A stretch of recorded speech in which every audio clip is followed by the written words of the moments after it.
Go! Thursday edition of the show. All across America on SportsMap Radio. All over the world on the SportsMap Radio app. Flanked by producer, engineer, and man currently wiping beads of sweat off his head, Brian McDonald. I am Jason Page. Neither does the audience. Oh, it's great. Thanks for being with us tonight. Busy 3 hours ahead. It's always a busy 3 hours ahead. Well, Nuggets, or rather Heat in 7 isn't looking very good in game one because part of the premise of the Heat winning this series was getting game one. Nuggets with the layoff, all that time off, some time to think about what was ahead of them, the possibilities that exist, the Heat coming off that exhilarating 7-game win in Boston, riding on emotion, adrenaline, and they've come into Denver tonight and just gotten punched in the mouth. And if they can't even be competitive in this game, and they're struggling right now just to be competitive, down 17 with 4:26 to go in the third quarter. And we'll keep you posted on the game. You don't have to go anywhere. You can keep it right here. You can watch us on the video feed of the show over on Twitter, at the back page, on Twitch, Jason Page 77. On YouTube, just look for the Cash In with Jason Page. Facebook, you could do the same. There's so many ways to ingest this show, not just from the audio side, but from the video side. And we've got a really busy show tonight lined up for you. How about this lineup? You ready? Robin Lundberg will join us from SI. Oh, he just interviewed Tom Brady. It is Lundberg. Yeah. Yep. I know. Lundberg. So we've got Robin Lundberg from SI, also from SiriusXM Radio. We're just like the pipeline for SiriusXM Radio guests, I guess. So are you okay? Did you just hit the ground back there? My God, what is going on in Houston tonight?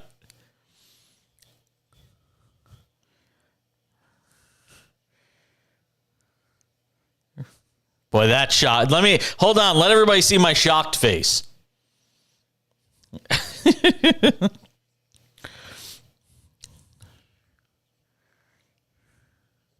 Yeah.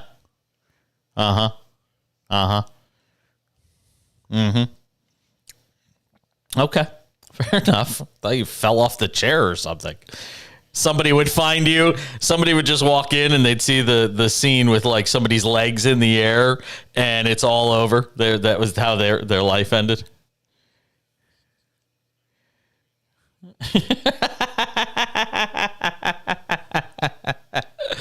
I love it.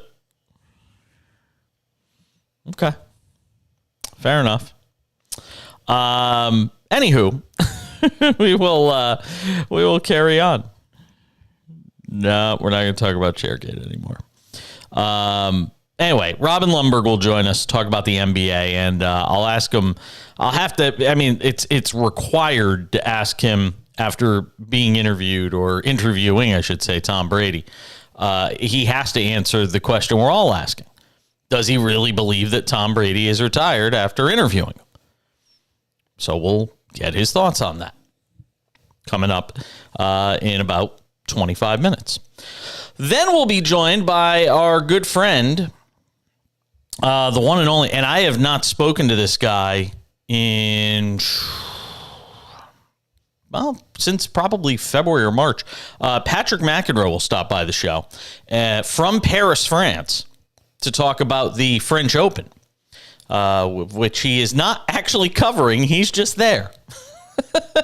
It's, you're not covering the event, but you just go to France. Yes. Yeah. So Patrick McEnroe will join us coming up a little later on in the hour, about 40 minutes from now. And then tonight, about 90 minutes from now, In the next hour, Andrew Marchand will join us, sports media columnist for the New York Post, to talk about the tumult in the sports media biz. One, he actually had one of the few conversations with Pat McAfee since McAfee signed his monster deal with ESPN. So we'll have a conversation with him about his conversation with Pat McAfee and what his big takeaways were, and also get his thoughts on the news out of FS1, that being Fox Sports 1. Yeah, they actually have their own sports network. People watch it too. Shannon Sharp leaving Undisputed. I want to get his thoughts on that and this whole thing with Diamond Sports, which, depending on where you're listening to us, could very much affect the team that you watch on television. It could be a baseball team. It could be an NBA team. Diamond Sports is who runs Bally's, if you have any of the Bally Sports regional networks. So we will get into that whole thing and what's happening with Bally Sports. So we'll do that coming up, and whether or not you will be able to watch Bally Sports, or is your team going to be moving to some paid tier thing that MLB will be running, remains to be seen. Isn't that something? There's something with that. Houston's involved in that too, aren't they? Aren't the Astros one of the teams?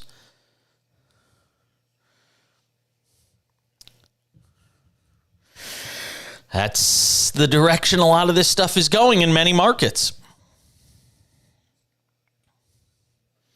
Yankees, Dodgers, Cubs, I think, have done it.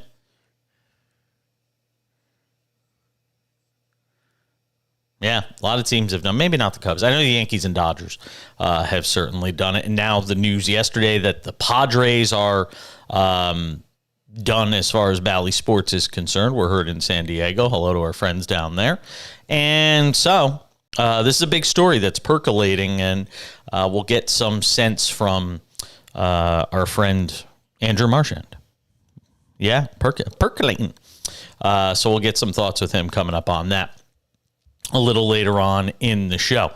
Look, I mean, we're going to obviously get into a lot of the NBA Finals stuff. We will have post-game reaction as well when this game is done. Like I said, we got a busy 3 hours ahead of us tonight. I'm of the mindset that Miami could very much win this series. Everybody has doubted them throughout the entire postseason, including myself. And, you know, at this point, we have to accept that this is not the same team that played during the regular season. They're down 19. They're probably going to lose game one tonight. But if there is a positive, and if you're watching the game and listening to us at the same time, all the power to you, which you're probably not. But if you're not watching the game, one of the things you will miss in the box score and not understand is Miami has missed a ton of open looks in this game. They have had so many opportunities to score in this basketball game and just haven't been able to cash in. And look, maybe that's some tired legs. Maybe it's when guys are missing jump shots, and depending how they're missing jump shots, you start to think that maybe it's something in their legs that's an issue. And, that could be part of it, playing at the higher altitude. And everybody except Nikola Jokic is scoring in this game. That's the really bad news if you're a Miami Heat fan, is Jokic isn't doing anything offensively from a scoring standpoint, and you're still getting waxed. If you wanted to, and maybe, I said this before the series started, if I am Eric Spoelstra, I'd let Jokic get his. Just defend him one-on-one, however you want to do it. You let Jokic get his and just make sure nobody else gets theirs. And Jokic has 14, 11, and 8 tonight, which is, I know he's on the verge of a triple-double. It's still pretty pedestrian. He's only taken 5 shots in the game. And it's not because they've double and triple teamed him so much, as he's just gotten the ball out of his hands quickly. I mean, Aaron Gordon, and look, I'm not trying to poo-poo what the Nuggets have done here. They're going to be 3 wins away from an NBA championship. But when Aaron Gordon comes out firing on all cylinders the way he did in this game, he's 7 of 10 for this game. Porter's got 14. Murray's 10 of 17 for 24 points. I mean, they were shooting over 60%, I believe it was, at the half. They're still shooting it at 55%. Miami's shooting 35.6%, and that's not a product of anything that Denver is doing defensively. It's just a product of Miami not making shots. So I have a feeling that after the game, you're going to hear Eric Spoelstra, and we'll have the post game. So we'll see if I'm right about this. You're going to hear Eric Spoelstra basically bang the drum on the fact that they missed a lot of open shots in this game. And in a make-miss league, you can't shoot 35% from the field in an NBA Finals game and expect to win. And quite honestly, if this thing gets out of hand as quickly as it looks like it's going to get out of hand, if I was Eric Spoelstra, I'd put everybody on the bench through most of the fourth quarter. I'd get these guys some rest. They played a grueling 7-game series against Boston. Remember, that was an every other game sort of series.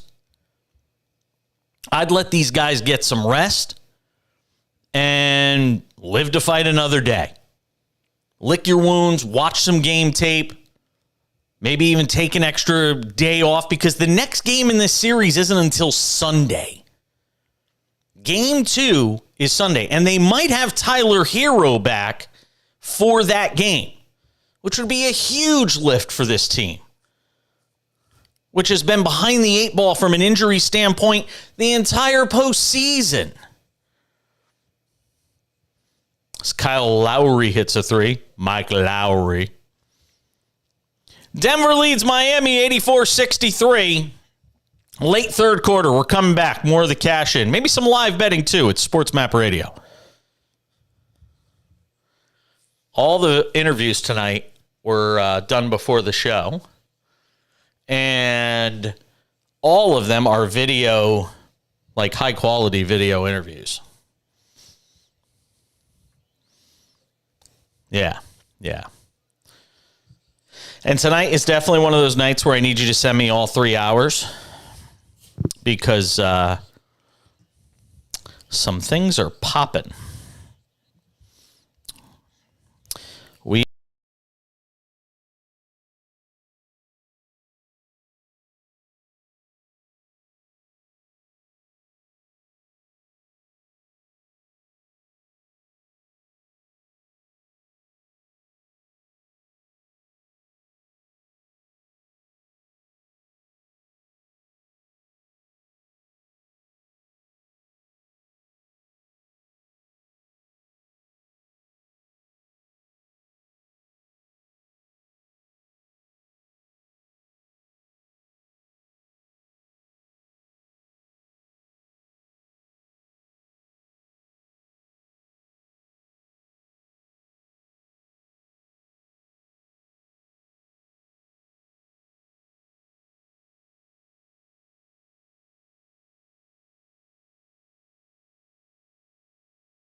Live betting.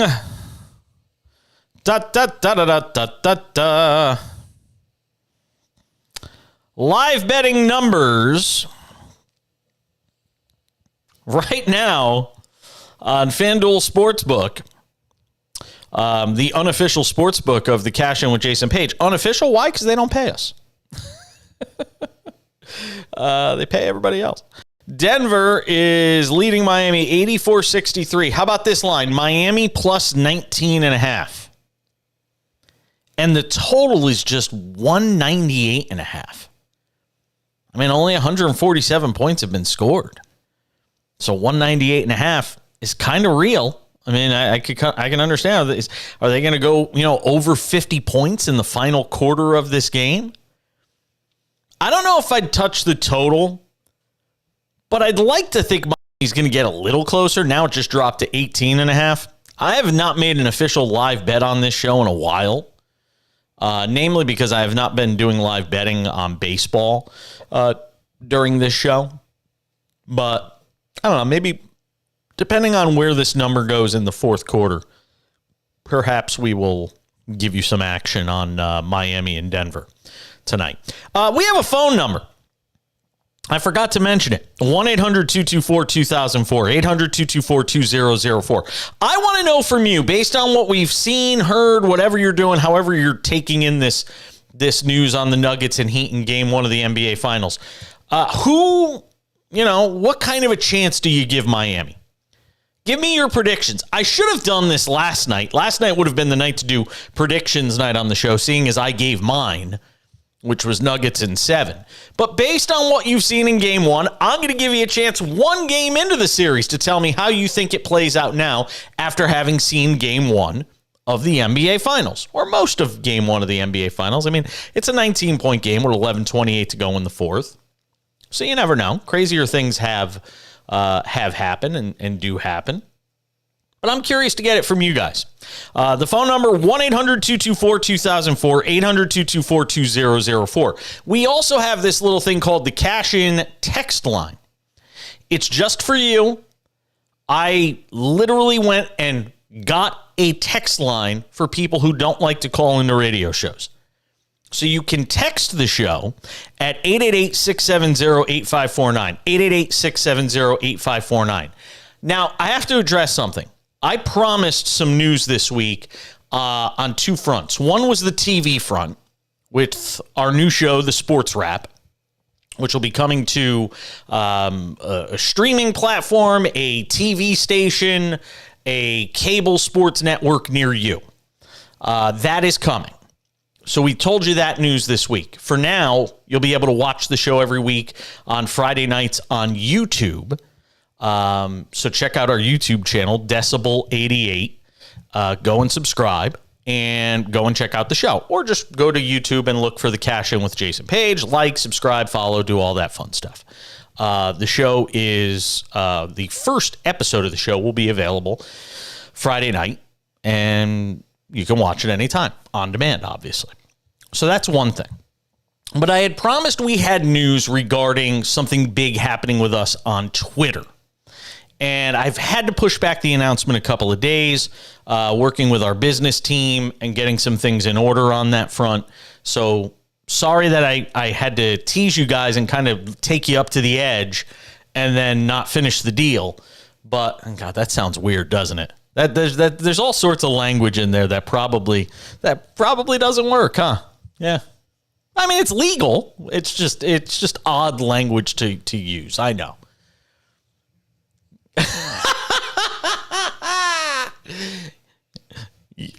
You think you know me? So anywho, that's what you meant. That's what you meant by edge. So we will have news on the big news on Twitter and what we're doing there. You can still watch the show there. That much is certain, at the back page if you want to check us out. And in fact, we've got a nice new video feed. Like the video feed, the quality of the camera that we're using has improved dramatically just from last night. We got some technology and things like that to make it look a little better. So now you could see me in like real high def. How do I look? Yeah, I know. I'm not looking. Yeah, I don't think so. Denver leads Miami. Now, see, it was 19.5 before the quarter started. And this is why live betting is all about when you hit it. When do you hit the button? When I was in Connecticut about a week and a half ago, I was in Connecticut and I was staying I was in a betting legal state. I was staying at the Mohegan Suns casino. I had a couple of free nights at the hotel there. And they have FanDuel as their sports book. And I did some live betting while I was there. And you literally have to just stand at the machine or use your phone and you got to be ready. And we were watching games in the sports book there. And knowing when to hit that button is everything. It was a 19.5 point spread to start the fourth quarter. Now it's 84-71. It's Miami plus 13.5. That's a little dicier unless you believe Miami's going to finish this comeback. Gets tricky. And at 13.5, I don't know. I mean, do you think suddenly Miami, who played terrible for 3 quarters and couldn't make a shot, is going to rally and win this game? Do you think they're going to keep it under 13? I cannot, in good conscience, give you a live bet that I don't have 100% confidence in.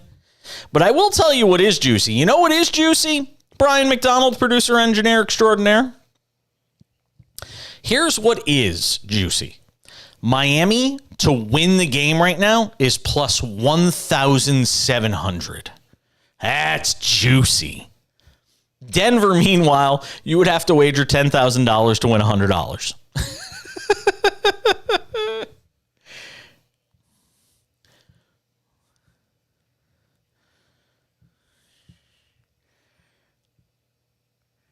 No. You didn't hear me. I said you'd have to wager $10,000. Yeah. Oh, Miami. Listen, I got to be honest. If there's any bet to make right now in this game, it's Miami plus 1,700. I'm not saying I would do it. I'm not giving it as an official pick. But if I were gonna do something fun right now, it would be Miami plus. Now it's dropped again. Now it's plus 1,100 because Miami. Now they're down 10. Now they're down 10. Now it's down to 10, though. All of a sudden, this thing's getting real interesting. And this is the thing. The sportsbooks websites are always ahead of the TV feed. So I know I just spoiled it. Yeah, that's what I'm saying. 19.5. You're feeling like a chump for not taking it. That's what I'm saying. That's what I'm saying. Now it's down to 10. I won't give any more spoilers in advance for people who might be down 21 to start the fourth quarter, and now they're right there. And Kyle Lowry's been a huge catalyst in this comeback for the and look, all those fans that were going nuts in Denver, they're all sitting on their heinies right now. I said heiny. Yep. They're all sitting on their rear ends right now. Their derriere. And look, this is a time where Jokic has got to do something. Oh, he just made a great pass. Just as I say he's got to do something, he made a great feed in the paint. The dude just had, I guarantee you, he's one of those guys. There was a time in poker where in poker tournaments, they would hook up these heart rate monitors to players so you could see like how their heart rate would jump up in a big moment. Yes, it was really cool. I would love to see that in like the NBA. If we could see guys like heart rate, their pulse, because I guarantee you with Joker, there's no pulse. You'd be wondering if the dude was alive. You'd be going, is he alive? Is this guy? I mean, is he dead and just kind of barely ambulatory? I don't know. I'm not exactly sure.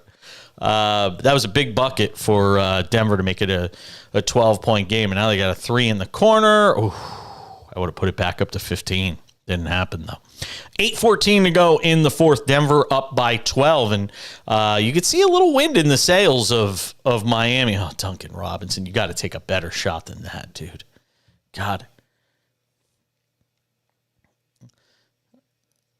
Oh, my God, wouldn't it be great? I would love, and again, it's probably easy to do. Yeah, it's got to be easy to do. I would imagine there's a place they could put it that wouldn't be intrusive. Yeah. What, if somebody suddenly like had an irregular heartbeat and we could see it on TV? Oh my God, he's going to drop dead. Stop the game. Stop the fight.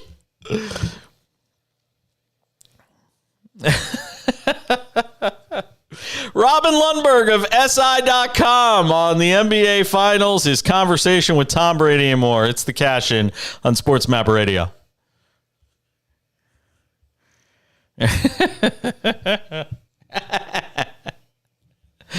Yeah, I know.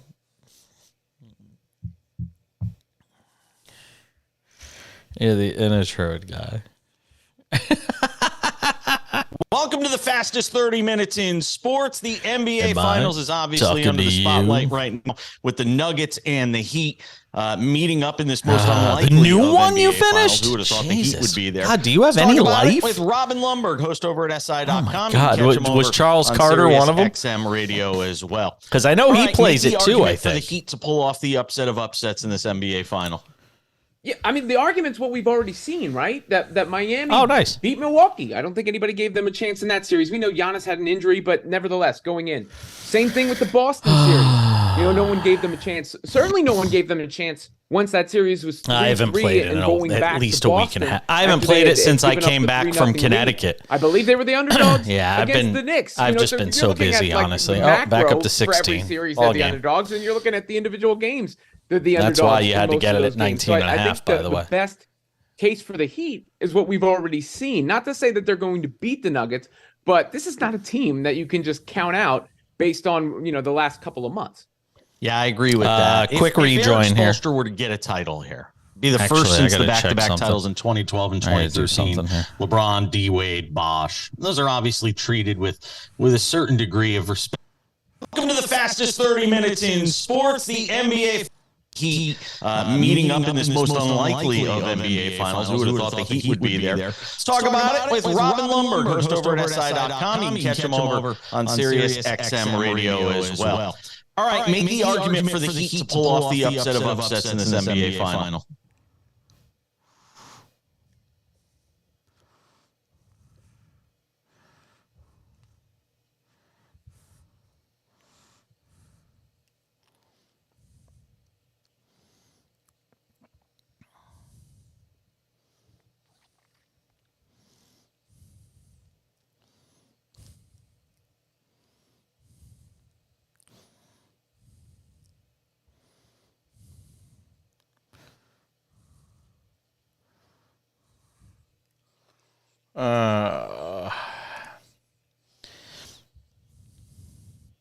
Yeah, I've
We do continue, and the conversation continues with Robin Lundberg of SI.com, SI Now, SiriusXM radio as well. Robin, these NBA Finals are underway, and of course, I want to get a thought from you. What can and what does this Miami Heat team have to do in order to have a shot at pulling off the upset of the century? Yeah, I mean, the argument's what we've already seen, right? That Miami beat Milwaukee. I don't think anybody gave them a chance in that series. We know Giannis had an injury, but nevertheless, going in. Same thing with the Boston series. No one gave them a chance. Certainly no one gave them a chance once that series was 3-3 and going back to Boston after they had given up the 3-0 lead. I believe they were the underdogs against the Knicks. So you're looking at like the macro for every series they're the underdogs, and you're looking at the individual games they're the underdogs in most of those games. So I think the best case for the Heat is what we've already seen. Not to say that they're going to beat the Nuggets, but this is not a team that you can just count out based on the last couple of months.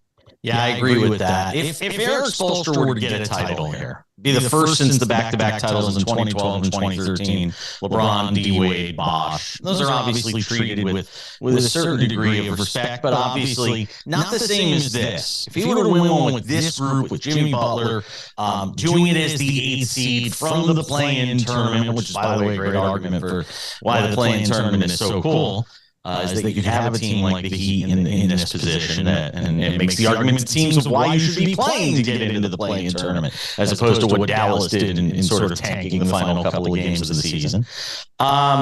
Where would this put Spoelstra when you talk about the pantheon of great coaches, the great coaches of this generation? I mean, I think it puts him right at the top. After sort of Popovich through Spoelstra, right? I mean, there's been some other really good coaches, but I think he'd be the face of this generation in many ways. And not all rings are created equal, right? I mean, when KD went to the Warriors, it's not that those championships don't count. They count. But we don't give them the same level of gravitas because they felt inevitable. Maybe the league is trending towards more parity. I think it is, especially with the new CBA. But nevertheless, this would be one of the first titles like that, and you go back and you look at rings like LeBron's rings in Miami aren't as special as his ring in Cleveland coming back from 3-1. Dirk in 2011, people remember that. Kawhi with the Raptors, the 2004 Pistons, the ones that are different than the others, and this would be one of those rings for both Eric Spoelstra and Jimmy Butler. It's a top of resume kind of thing that when people are looking back and they're doing your career retrospective, it's the first sentence out of their mouth. We all talk about, and you were just saying, rings, not all rings being created equal. And my fear is Denver wins in 5, or God forbid a sweep. Adam Silver cringing at that thought. Everybody finds something wrong with everything these days. If the Nuggets roll the Heat, are people going to try and take some of the shine off of this title that came against an 8th seed out of the East? I mean, there's always reasons. The bubble title, the Spurs beating the Knicks in the NBA Finals in the shortened season. Everybody always finds something wrong. Is this title going to lose some of its shine because it's against an 8th seed? Well, I mean, people will go and they'll look at the path the Nuggets had, right? I mean, they played an 8th seed to start in Minnesota. They played who was the second team? They played Phoenix, a 4th seed, I think. A 7th seed in the Lakers, who were better than that by the time they played them, but nevertheless were a 7th seed and an 8th seed. I'm pretty sure that's the quote-unquote easiest path a team has ever had seeding-wise, right? So you'll get some of that, but there's not as much narrative stuff on the line here. There's not as much legacy. Maybe it's because, really we judge LeBron differently than everybody else. But I don't think you're going to, it would solidify Jokic. I think you'll start to see Jokic climb the ranks. It would cement the legend of Jimmy Butler in the other direction. But it's hard to have a declarative thing about the only negative for the Nuggets would be if they lose, because everybody's saying they're going to win. And otherwise, I think most of the focus would be on, oh, wow, we slept on Jokic during those 2 MVPs. Maybe he should have been a 3-time MVP. Where does he rank amongst the all-time big men? Talking with Robin Lumberg, getting some thoughts with him on this NBA Finals series. And you mentioned Nikola Jokic. Everybody's obviously talking about him, back-to-back MVPs, runner-up this year. In terms of, not a lot with legacies, like you're saying, but adding a ring to what he's already accomplished and kind of putting him up there as one of the great big men. Yeah, I mean, he's there. We're all watching it. I mean, I guess he doesn't look the part or speak the part in certain ways, but to have his size and coordination and passing ability, I mean, I think he's more dangerous as a passer than he is a scorer. I think what we've now seen is justification for those MVPs. And yeah, I mean, since Duncan, he would probably be the best big man. I mean, I'm thinking of Shaq and Duncan in the same era. Maybe Shaq a little. I'm trying to remember when their respective careers were over. But I would say he's the best big man since Duncan at least. And also on top of that, he would do a lot to sort of debunk the fact that you don't win with big men anymore. Because that's really not been the trend in the league for the big guys to be it used to be the way the league was. Russell and Chamberlain and Abdul-Jabbar, so on and so forth, even to Olajuwon and Shaq and Duncan. But really, Jordan changed it some. And then ever since the ends of the Shaq and Duncan eras, we've seen it be more of a perimeter-oriented game. And he would be a bit of a throwback in that regard. Who wins the series and in how many games? Nuggets in 6, I'll say. I think Miami wins one of the first 2, maybe even game 1. I agree. They've been playing and Denver hasn't. So I think, like the rest advantage plays in as the series goes along, but it's almost a disadvantage at the beginning of the series because of rust. So let me say Miami wins game 1 and Miami wins 1 game in Miami and the Nuggets win in 6. Continuing the conversation with Robin Lundberg as the sports wrap rolls on. All right, and I got 2 questions.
happened? How strange.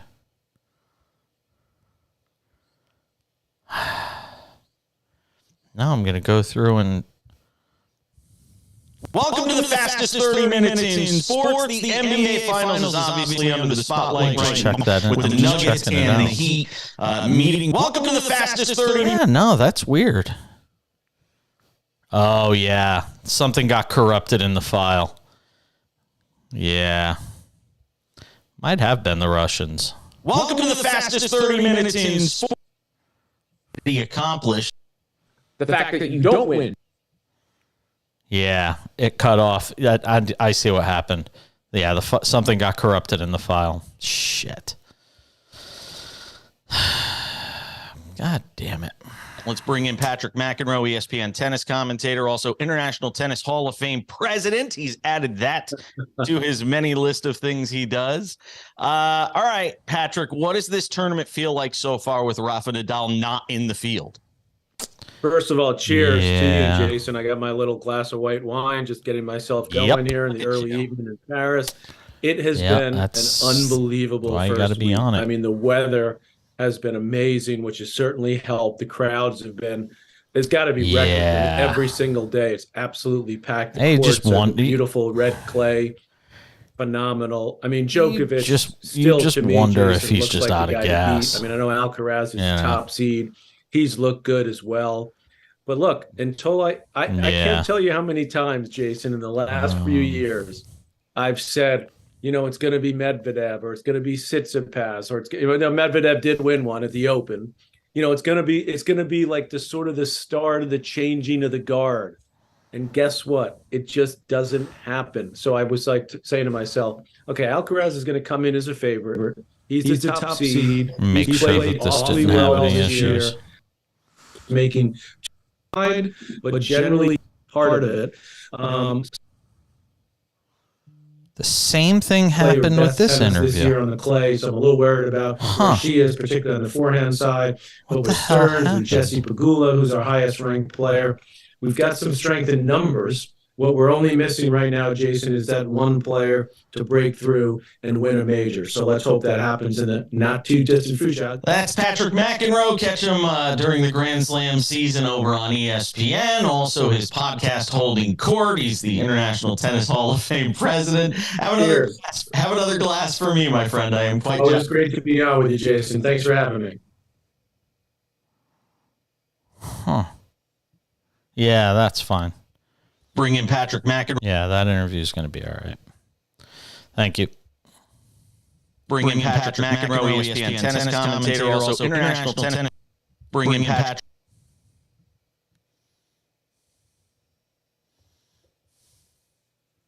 Quick rejoin here.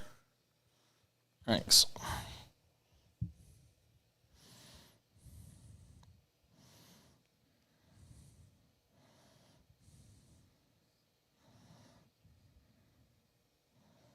Bring in Patrick McEnroe, ESPN tennis commentator, also International Tennis Hall of Fame president. He's added that to his many list of things he does. All right, Patrick, what does this tournament feel like so far with Rafa Nadal not in the field? First of all, cheers to you, Jason. I got my little glass of white wine, just getting myself going here in the early evening in Paris. It has been an unbelievable first week. I mean, the weather has been amazing, which has certainly helped. The crowds have been, there's got to be records. I mean, every single day it's absolutely packed. The courts are the beautiful red clay, phenomenal. I mean, Djokovic still, to me, Jason, looks like the guy to beat. I mean, I know Alcaraz is the top seed. He's looked good as well. But look, until I can't tell you how many times, Jason, in the last few years, I've said, you know, it's going to be Medvedev or it's going to be Tsitsipas or Medvedev did win one at the Open. You know, it's going to be like the sort of the start of the changing of the guard. And guess what? It just doesn't happen. So I was like saying to myself, okay, Alcaraz is going to come in as a favorite. He's the top seed. He's played awfully well this year. But until someone proves me otherwise and can actually beat Djokovic in a major, in best of five, you know, when he's healthy and playing well, I'm going to go with Novak. And so far, you know, last night he beat Fucsovics in the night match, and he had a tight first set, but then he rolled, and he looked awfully good. And I hope that the two of them meet in the semifinals, because I think that's a match tennis needs right now with Rafa not here. It definitely hurts a little bit, Jason. Roger's retired, Roger Federer. So you're losing two of the biggest guys ever to play the game. And I think, Alcaraz has the potential to be the next great player, but you got to win some big matches and some big spots. And that would be awesome to see. So I expect that to happen. You mentioned Medvedev. How much of a surprise was it to see him go out first round to an unheralded Brazilian? It wasn't that surprising to me. I wasn't buying into the Medvedev, wow. Being a guy. I mean, I was surprised he lost in the first round, but I never thought that he was a guy that would even be a factor in the second week. I mean, I know he won Rome, which for him was a monumental win. That's also on red clay, coming into the French. But I mean, to me, it was a little bit of a fluke, to be honest, that he could win that tournament. He's just not a great clay court player. He hits the ball so flat. He gives up so much ground.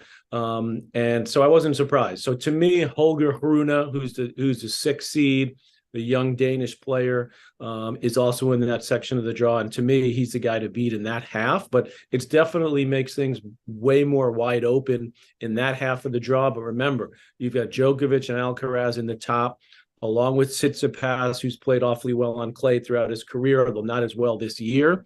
But he's a guy that could surprise you as well in the top half of the draw. Rublev's in there too, by the way. Yeah. Are we looking now at a scenario where Djokovic is about to really establish himself, put him in that GOAT conversation that we always like to have in sports when you talk about total majors and all, total Grand Slams and all of that?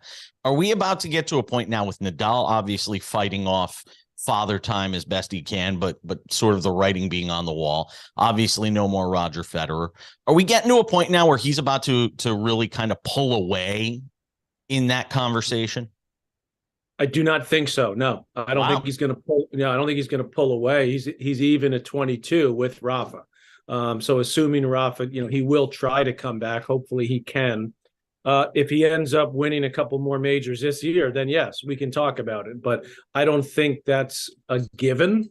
I think it's likely. I mean, and by the way, this is the one tournament that he's not the heavy favorite to win it. So if he's healthy, he's a heavy favorite at Wimbledon. He'll certainly be the favorite. Now he can actually come back to the U.S. and play there, since they've lifted, the requirement for vaccinated non-Americans, unvaccinated, I should say. So he'll be able to play the U.S. Open. But it's a little early to say that he's distancing himself, but he'll certainly take a huge step forward if he can win this. He's won the Australian already this year. If he can win the French, then that's going to give him a whole lot more confidence going into Wimbledon. But I wouldn't go there just yet. We hope Rafa can come back. He did say he wants to play one more full year. Whether he can do that physically is obviously another question. I think that's the reason, Jason, that he didn't show up here, because he's only going to show up if he thinks he can win and win big. He's not going to show up just to do a, goodbye to the crowd and all that. He's not that kind of guy. So I'm hoping he can get back and maybe have a shot to play the U.S. Open towards the end of the summer. What is the only thing that could derail an Alcaraz Djokovic semifinal, since we can't get him in the finals? What would be the only thing in your mind? Who's the guy that could disrupt that? Well, there's a few guys actually in that section. I mean, actually, I was talking about this on my podcast earlier, just doing a little recap of week one, Jason. Holding Court is my podcast. And Shapovalov, he plays next, who's dangerous and hasn't been as consistent in the last couple of years. So the flashy lefty from Canada. Then you've got potentially Musetti or Nori. Musetti, really good on clay, the Italian. Then you've got Tsitsipas, potentially for Alcaraz in the quarters. And then you've got, Djokovic, obviously, in the semis, who Rublev's in there as well. So it's definitely not a given. I mean, Alcaraz is so good, Jason, but he's very offensive. And sometimes on clay, that can be your own worst enemy. If you try to play too much offense, you can sort of hit your way out of matches by just making too many mistakes. Similar style to Roger Federer. He's got the two-hander. He's got unbelievable speed, obviously, Alcaraz. But I think there's a potential for him to kind of hit his way into trouble, because he is such an offensive player, such a shot maker. So I'm more confident that Djokovic will be in the semis at this point than I am of Alcaraz, partly because Alcaraz has some very tough customers potentially in his half of the draw. On the women's side, some thoughts on an unseeded Sloane Stephens making her way into the third round? I mean, that's great. I mean, I've always felt that she could be a multiple Grand Slam winner. She's only won one. Of course, that was at the U.S. Open. She also reached the finals here a number of years ago when she was up a set, if you remember, against Simona Halep, who ended up winning that match in 3 sets. So I think Sloane's got a great game for clay. She's never been, I think, just disciplined week in, week out to be at her best. But it's great to see her playing well. And she's looked awfully good the first couple of matches. You got Kayla Day, who had a big win today, the American from Southern Cal, beat Madison Keys. You know who I really like, Jason, and this is a plug, and I'm going to plug it for college tennis, is Peyton Stearns, played at the University of Texas. I had that on my list. I was going to ask you about Peyton Stearns. She's fun to watch. She's very athletic. She's got a lot of gumption out there. And, we've been seeing some more players come from the college tennis on the men's side, but generally you don't see as many on the women's side. That we did have Danielle Collins, who played at UVA and had a great college career. But I think you're going to start to see more and more of these athletic players on the women's side go to college for a couple of years and work their way into the pros. And Peyton Stearns, she's fun. She's great to watch, great forehand, moves around well. So I think she's got a chance to do some more damage here.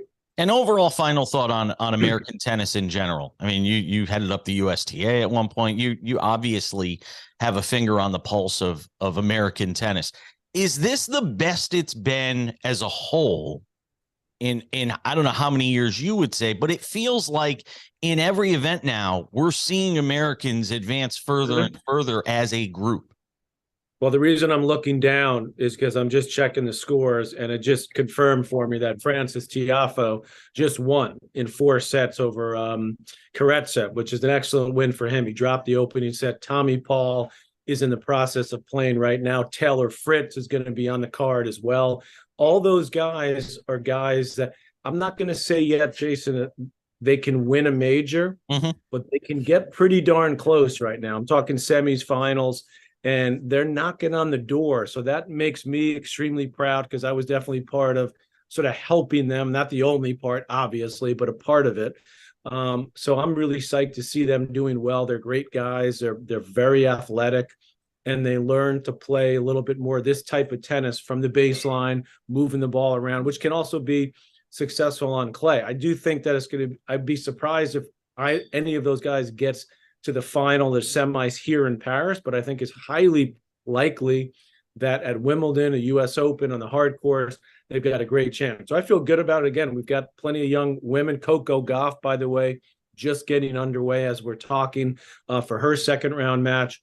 She's got some points of defense, and she made the final last year, so a little bit of pressure on her. And she didn't play her best tennis this year on the clay, so I'm a little worried about where she is, particularly on the forehand side. But with Stearns, with Jessie Pegula, who's our highest-ranked player, we've got some strength in numbers. What we're only missing right now, Jason, is that one player to break through and win a major. So let's hope that happens in the not too distant future. That's Patrick McEnroe. Catch him during the Grand Slam season over on ESPN. Also his podcast, Holding Court. He's the International Tennis Hall of Fame president. Have another glass for me, my friend. I am quite always great to be on with you, Jason. Thanks for having me. Some thoughts with him on tennis. It's a final with the Nuggets beating the Heat 104-93. We will have complete post-game reaction from the podium coming up in the next hour of the show. Lots more to do on this Thursday edition of The Cash-In with me, Jason Page, on SportsMap Radio.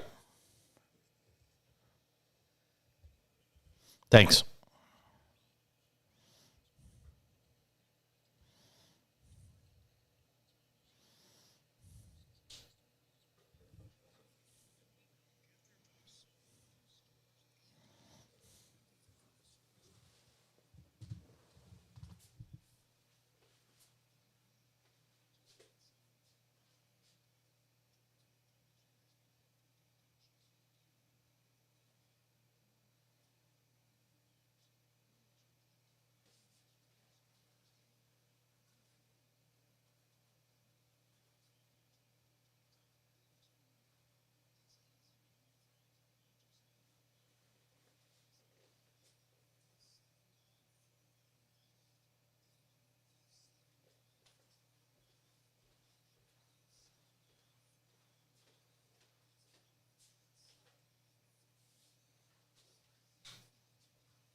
Another hour of the show starts right now on SportsMap Radio and the SportsMap Radio app. Appreciate you being with us.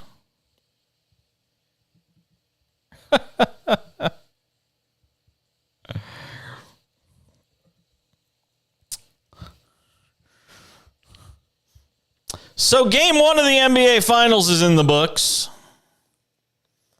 And I don't know how I feel about it. Game one goes to Denver. 104-93 was the final. And it was a game they led double digits most of the way. I think Miami might have got it down to 9 in the fourth. We will have podium sound coming for you in this hour of the show. You'll hear from the head coach of the Denver Nuggets, Mike Malone. You'll hear from the head coach of the Miami Heat, and Eric Spoelstra. And when you listen to Eric Spoelstra, you won't know whether his team won or lost because that's just how he always sounds. Nikola Jokic, it's amazing. At the end of everything, I think they said it was his fourth straight triple-double in the postseason. He finished with 27 points, 14 assists, and 10 rebounds. It's on 8 of 12 shooting. But, here's the thing. Denver was shooting about 60% from the field in the first half, and they only finished at 50.6, which means they didn't shoot it very well in the second half. But Miami just could not make enough shots until really the game was out of reach. Kyle Lowry got hot in the fourth quarter, made some shots. Bam Adebayo had a decent game. But Jimmy Butler was kind of non-existent in this game. 13 points, 7 rebounds, 7 assists. This is the NBA Finals, man. You got to be better than 13, 7, and 7. When all I hear about is Jimmy Butler, leadership, Jimmy Butler, this dogged determination. Jimmy Butler was really quiet in this game. And it makes you ask the question, has the toll of having to carry this team throughout so much of this postseason, have we just finally gotten to the point where the dude's out of gas? I think it's a valid question. That's why, Nikola Jokic, again, you watch him play, it just looks like he's playing the game at half speed compared to everybody else. And some of that is because he really does move at half speed, but some of it is just the simple fact that he can slow the game down. Everybody else has to play it at a 10. He's playing it at a 6 or a 5. Sometimes even a 4. Got a lot of help tonight, though. Jamal Murray, 26, 11 of 22. Aaron Gordon had the hot start, cooled a little in the second half, but he still finished with 16 and 6. Denver doesn't get much from its bench. They have 14 points off their bench, and they still won the game. Rebounds were relatively close. Look, at the end of the day, Miami was 13 of 39 from 3 in this game. And granted, a lot of those are in the fourth quarter, just heaving up shots to try and see if they can, catch some lightning in a bottle, get it close. I still think Miami could win the series. Because on a night where they really could not play much worse, on a night where Miami shot 40% from the field, and I'll tell you an even more disturbing number, and Eric Spoelstra's got to be so livid about this. You ready for this one, Brian McDonald, producer, engineer extraordinaire? Miami tonight at the free throw line, 2 for 2. They got 2 free throws in an entire NBA game. That can't happen.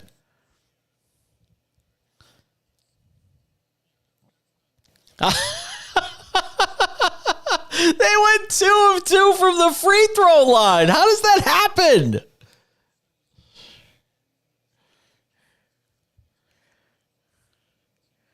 Two free throws. I'll be curious to see what Eric Spoelstra says about it. We'll have, as I said, post-game sound coming up in this hour. Mike Malone was just at the podium. We're getting that racked up, and Eric Spoelstra is at the podium now. I just can't imagine. By the way, this note on the Heat. Lost game 1 each time they won the NBA Finals. Not saying, I'm just saying.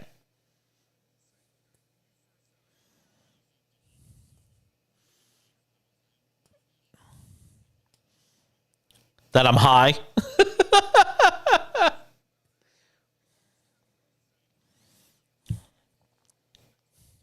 It's true.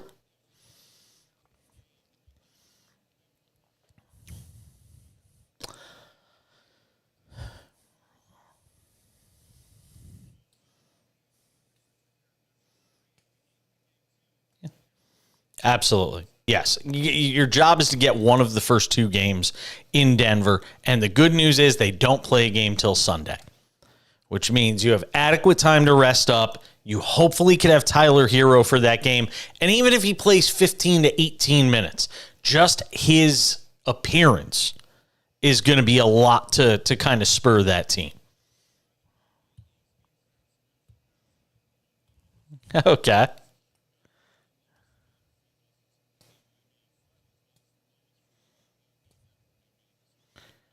Wow. I mean, I can't imagine somebody shooting less. They got an and 1, and that was it. 2 of 2 from the free throw line. That's just remarkable. It's amazing they didn't lose by more. That's true. But it's just remarkable they didn't lose by more, as far as I'm concerned.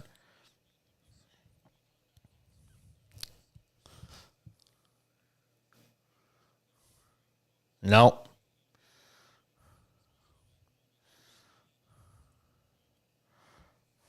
Yeah. Whew, that is something else though.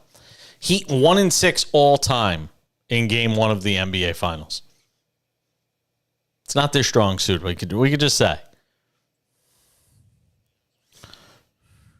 Always.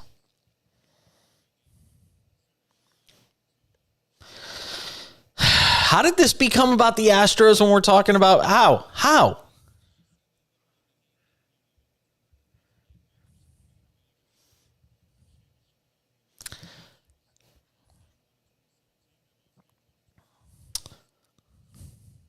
Astros win tonight, by the way, 5-2 for our Houston audience listening to the show. Houston wins 5-2. They are 33-23. 10 games over 500, which I think is exactly the same as the Yankees right now, if I'm not mistaken. See? You like how I did that? Brought it back to the Yankees. You want to bring it to the Astros? Yeah. Well, the Yankees didn't play today. Otherwise, we would have been playing Start Spreading the News.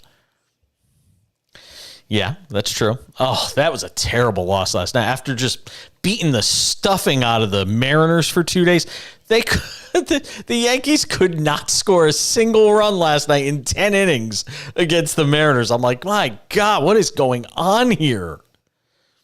Score. The Doyers.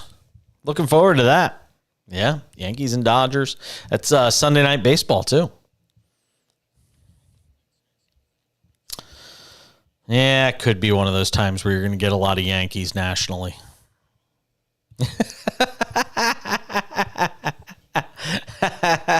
That's true. That is very true. Altuve, by the way, hitting .316 since he's got off the injury list, the IL. Yeah. I had this conversation last night because I did an hour and a half of the show with Nick Ferguson, and I'll say it right now. Aaron Judge is still the best player of baseball. That guy is just out of this world. You know, you can give me the Ohtani stuff all you want. You know, Ohtani's hitting .267. He's putting up decent offensive numbers, and I know he's pitching well, but I mean, the fact of the matter is Aaron Judge, if you watch him on a night-in, night-out basis, I know he doesn't pitch every fifth day, and I know he plays that physically demanding DH position that Ohtani plays for 99% of the season. But my God, the guy just does it all. He just fills up every category.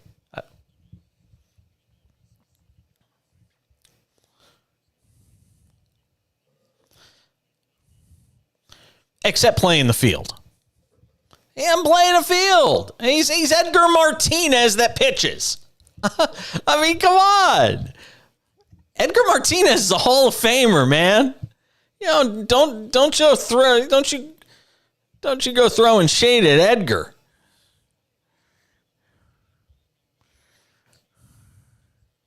Yes, I agree. Bill Mazeroski is not the same as Derek Jeter. Phil Rizzuto is not the same as Derek Jeter. I get it. Anywho, Astros went to. By the way, the Rangers, man, they are the real deal right now. That team, I mean, that run differential is just bonkers.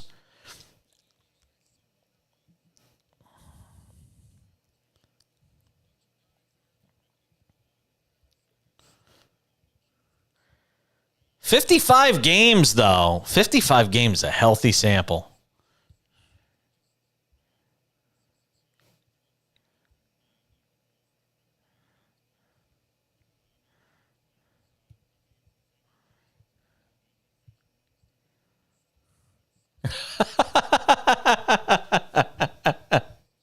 Yeah, it is an impressive start. Astros are still the team to beat there. I would agree with you there. Here's the crazy part. The Red Sox are 29-27 right now. They would be a half game out of first in the AL Central. Instead, they're dead last in the AL East. Post-game sound from the NBA Finals is next. Isn't that crazy? The Red Sox are 29-27.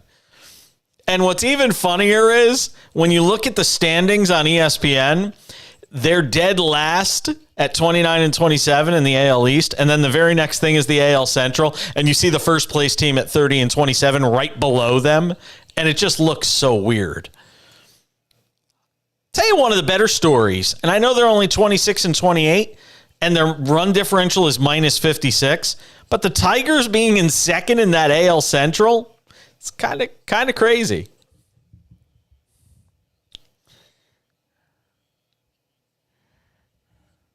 Yeah. Yeah, that feels a lot like the Rangers situation where you're just wondering, can they really sustain it?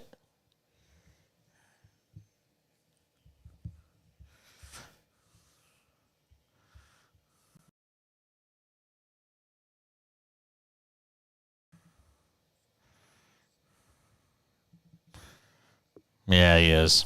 He's the real deal.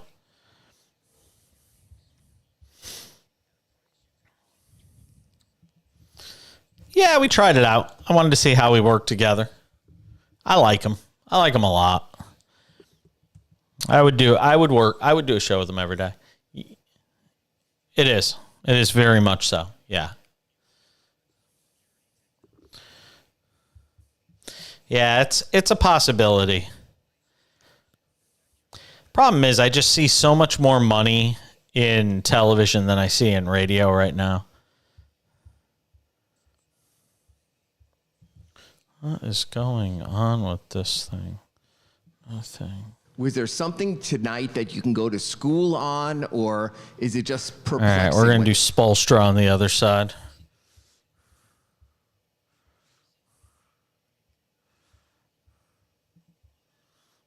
Yeah.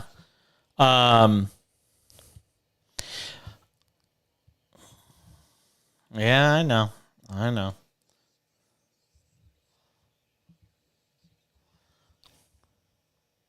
Okay.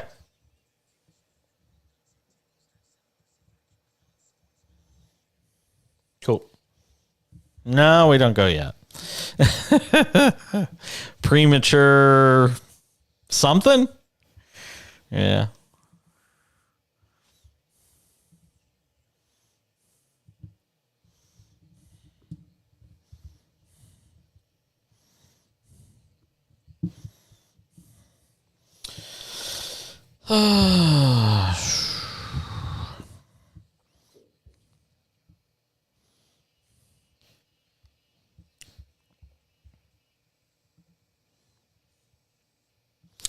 And the man in the box.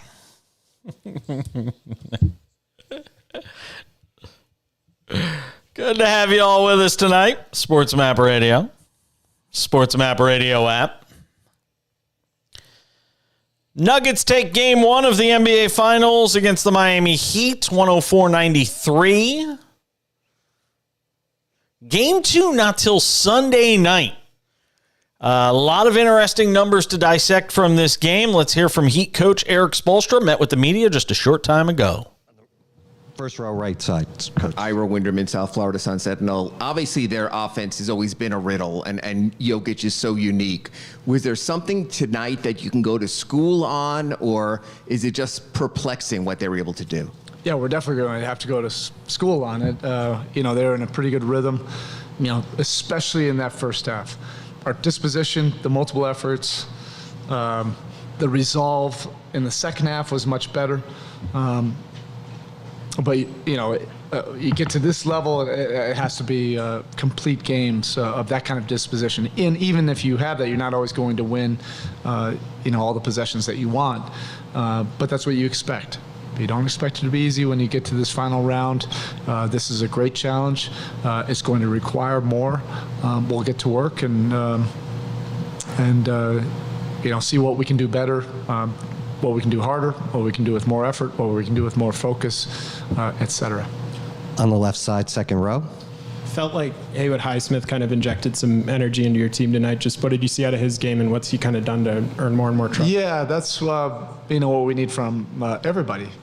Regardless of when you're coming into the game, how many minutes you're getting, those inspiring minutes, and that's what our team is about. Having a roster of guys that just come out there and you're making great efforts, you're impacting the game, and it inspires the next guy to do it. We need more of those kind of things, but he's kept himself ready, and those are good minutes for sure.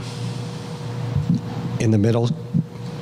Ethan Skolnick, 5 Reasons Sports. Erik, just 2 free throws tonight, but did you like some of sort of the offensive process in the first half? It seemed like you were getting looks, but guys just weren't making them. Yeah, we had some good, clean looks from the three-point line. Then we had too many possessions where we didn't work it to get the possession on our terms. But, you have to credit them, with their size and really protecting the paint and bringing a third defender. Things have to be done with, a lot more intention and a lot more pace, a lot more detail. We're an aggressive attacking team, and so if we're not, getting, those kind of opportunities, at the rim or at the free throw line, we have to find different ways to be able to do it. On the left side, fourth row. So Nick Friedel, ESPN, Max and Caleb obviously really struggle from the field. When they're going like that, what do you say to them after to get them back into some kind of rhythm? No, they're fine. I mean, they're not going to get sick at sea. If they're shooters, you're not always going to be able to make all the shots that you want. Then you have to find different ways to impact the game. Our game is not built just on the three-point ball. That we've proven that time and time again. We can win games, we can win series, regardless of how the three's going. But we also have ignitable guys. You see a couple go through, that all of a sudden can become an avalanche. So, one way or another, we got to find a way to get the job done. Second row on the right side. Cooper Moorhead, Heat.com. Bam had already hit a career high in field goal attempts, or tied it towards the end of the third quarter. How much of that was induced by how Denver was playing him, and how did you like the balance with the space he had in the middle of the floor? I thought he had some good opportunities, right in his sweet spot, and then also some opportunities at the rim. And then I thought some of the detail with our spacing, the pace, the intention of our offense kind of got us jammed up. It always kind of could look different. If a few of these threes go down at the right time, a few of the layups, right at the rim, or the short ones go down at the right time, that also can kind of change your perspective or tenor of how you think things are going. But we do need to do things better. I think that part is clear. On the left side, third row. Hey, Harold, they obviously had a lot of success in the paint early on. How unique is the way they generate those shots at the rim, maybe compared to other teams you guys have faced? Yeah, it's different. And, that's what you expect going into this series. Their passing and cutting game, but also they're an aggressive team, and so are we, and I didn't even look at the box score yet, but like I said, I think the disposition, the efforts were more appropriate in the second half, but that's not enough. It has to be for a full game, and you also have to make some plays when you're beat. The plays in between. It's not always going to happen perfectly. It's not always going to happen based on the scheme. That's the nature of our team, is we find a way to compete and overcome whatever it is. And we need a lot more of that, in game 2.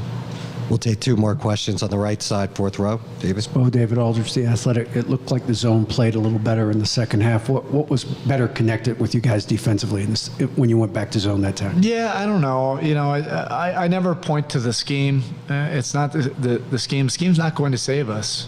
It's going to be this toughness and resolve, collective resolve. That's us at our finest. When we rally around each other and commit to doing incredibly tough things, that's what our group loves to do more than anything, to compete, to get out there and do things that people think can't be done. And, the efforts, made that work in the second half, but we're proving that we can do that with our man defense too. On the left side, fifth row. Tim Reynolds, Associated Press. Eric, how much of the next 72 hours is going to be just reminding Max and Caleb that you just want them to not look at this box and just keep shooting? We've been through this before. Like, they're ignitable. They've heard it from us, and they'll hear it from us. I love those looks, that those guys get. Man, I love it when they see a couple, 2 or 3 go down. That can turn into 5 or 6, but I also love it, that toughness and grit, that we don't have to depend on that. We can find different ways and different solutions to get a win. All right. So there you go. Erik Spoelstra meeting with the media. I just love the guy. I absolutely, every time I listen to him, that's a guy I'd want to run through a wall for. You hear so many of these coaches, and there's ego, and they're snippy with the media, and all these different things. Erik Spoelstra, you listen to him, you'd do anything for that dude. And you never feel, and you could understand why his team, despite being an 8 seed, despite everything that was against them going into this postseason, why they play with a certain air of confidence, because their coach, no matter what happens in a game, their coach always sounds so confident. These guys are ignitable. Talking about Strus and Caleb Martin. Yeah, they see one go through. It's just, there's just so much positivity around him. And it's not to say he's probably not getting on his guys tonight. It's not to say he isn't going after anybody. But you listen to him in that press conference, again, if I didn't tell you the score of the game, you couldn't tell if they won or lost. And that's the mark of a great head coach. That after the press conference is done, if you don't know the score, you wouldn't know if they won or lost. He's just so even-keeled. I didn't hear any panic in that man's voice at all. Even though they basically were down double digits for 45 minutes of the game.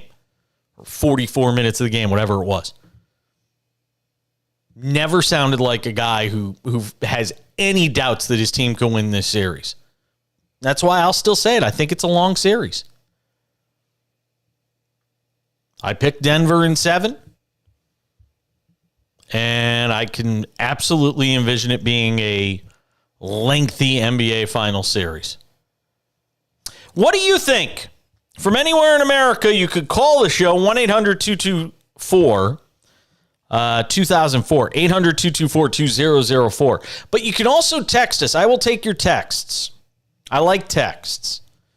Texts are kind of cooler to me than phone calls. So 888-670-8549 from anywhere in America, anywhere at all. 888-670-8549. I want to hear from you. Does Miami still have a shot in this series? Give me a prediction. After seeing game 1 of the series, you feel better? You feel worse? Hit me up on the text line right now. 888-670-8549. 888-670-8549. We'll hear from Mike Malone on the other side. Also got to talk about Adam Silver. He addressed Ja Morant's upcoming suspension. That's next.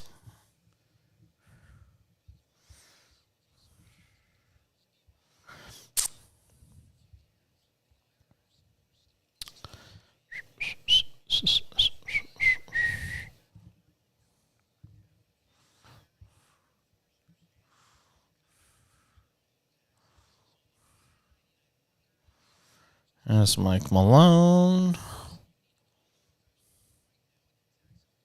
This is head coach Michael Malone. Questions for coach. Number 2, third row, second, Mike. 1 minute and 20 seconds. That doesn't seem like it makes much sense.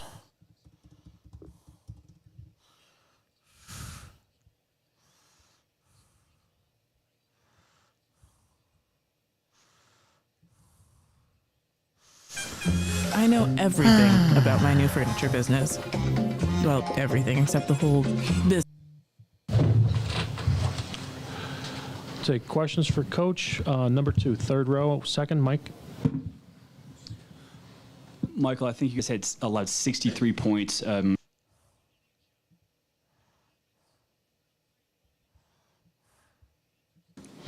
Well, you got to read the great, I guess, to our, does everybody else on our team.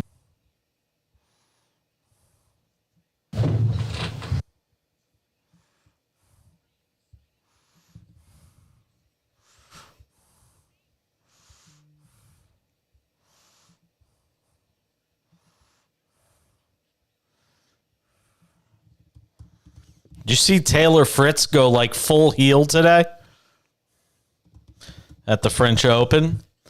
The fans were like, he was playing against somebody from France. So the fans were just totally against him. And after the match, after the final point, he threw up the hand over the nose. No, but he might as well have. And I mean, he was really giving it back to the fans. They started chanting, "Fuck you, fuck you." And he got up for the post-match interview on the court, and he was like, he just totally leaned into it. He goes, "Sorry, I can't hear you." And then he goes, the on-court reporter, I forget her name, but he said her name, and he goes, "I just felt like, all the love I was getting from these fans, I had to give them everything I had. I did it for them." And they were pissed. Yeah, it was total heel. He was like, "I just want to thank all of you. Thank you." And he walked off the court. It's just awesome.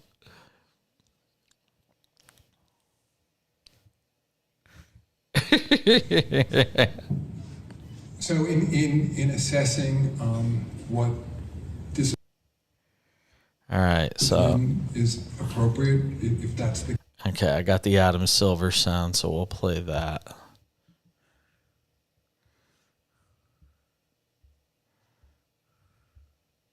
All right. Oh, Rachel Nichols. I haven't seen her in ages.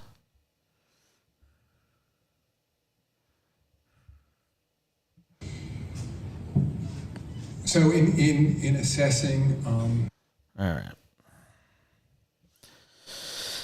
We'll get to that. We'll hear from Malone.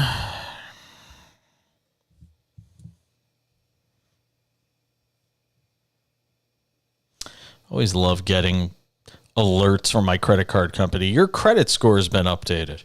I'm like, thanks. Great. Could be, but not likely.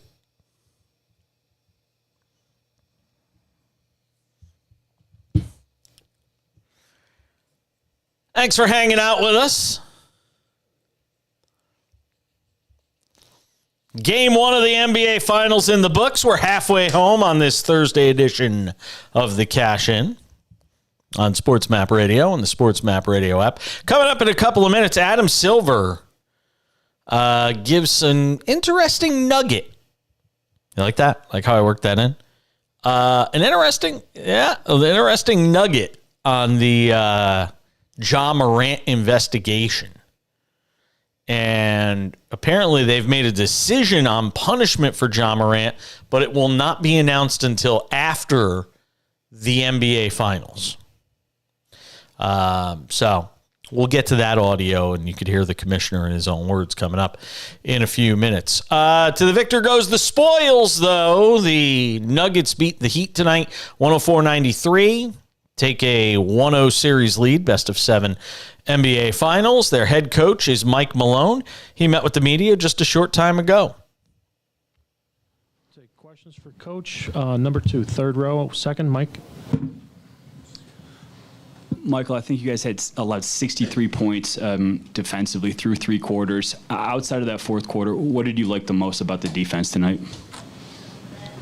Well, there are a lot of things that I liked. To hold that team to 93 points, only 40 from the field, 33 from the three-point line, which is below their 39% in the playoffs. And probably the most impressive defensive stat was only 2 free throw attempts. I think we got there 20 times, and Jimmy Butler is one of the best in the business at getting to the foul line. So 2 free throw attempts. I thought our guys did a great job of defending without fouling. And to your point, I felt for 3 quarters our defense was where it needed to be. Fourth quarter, 60% allowed, 30 points. And I think it's, as I told our players, we're up 1-0, that's great, but we have to close games out. We're up 21 to start that fourth quarter, and they open up with a quick 8-0 run. Turnover, layup.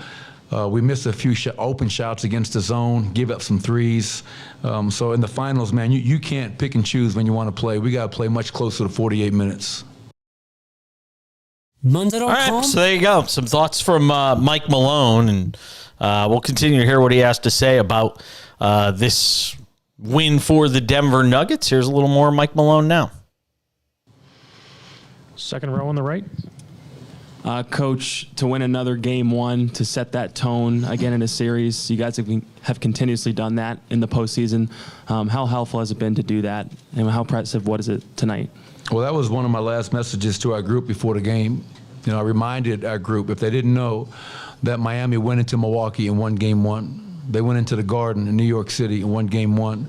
They won game 1 up in Boston. So we did not want them coming in here taking control of the series on our court.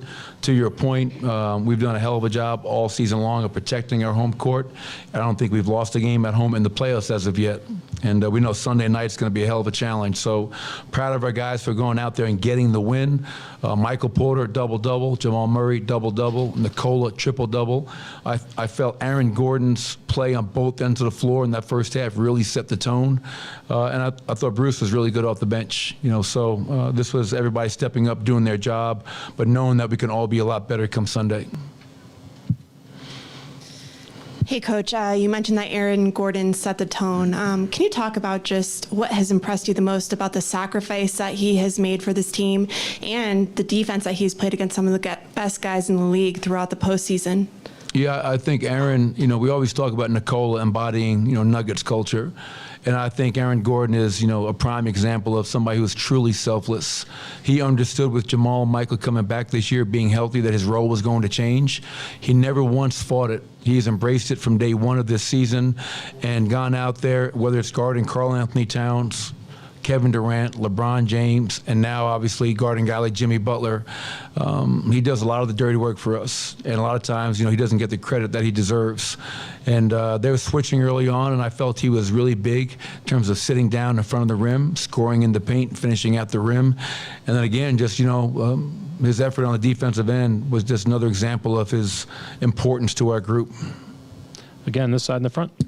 Coach, Bam was getting loose off Miami's pick and rolls against the drop. Is the answer to play him tighter going forward? Well, you got to read the game. If you're giving up tough mid-range contested twos, that's better than them getting a lot of open threes. Obviously, we can do a better job of contesting some of those mid-range shots that Bam was getting. And then I think we have to mix up our levels. To your point, Kyle Lowry, Gabe Vincent, they hit a couple of pull-up threes. And, I was imploring our guys, imploring Nikola to be up higher. And when you do that, now Bam gets behind you, and you have to trust your low man and trust your weak side help. And in that fourth quarter, I felt once we were at the level, I thought we had some pretty good examples of helping on that role and disrupting their offense. On the right, Mark Spears.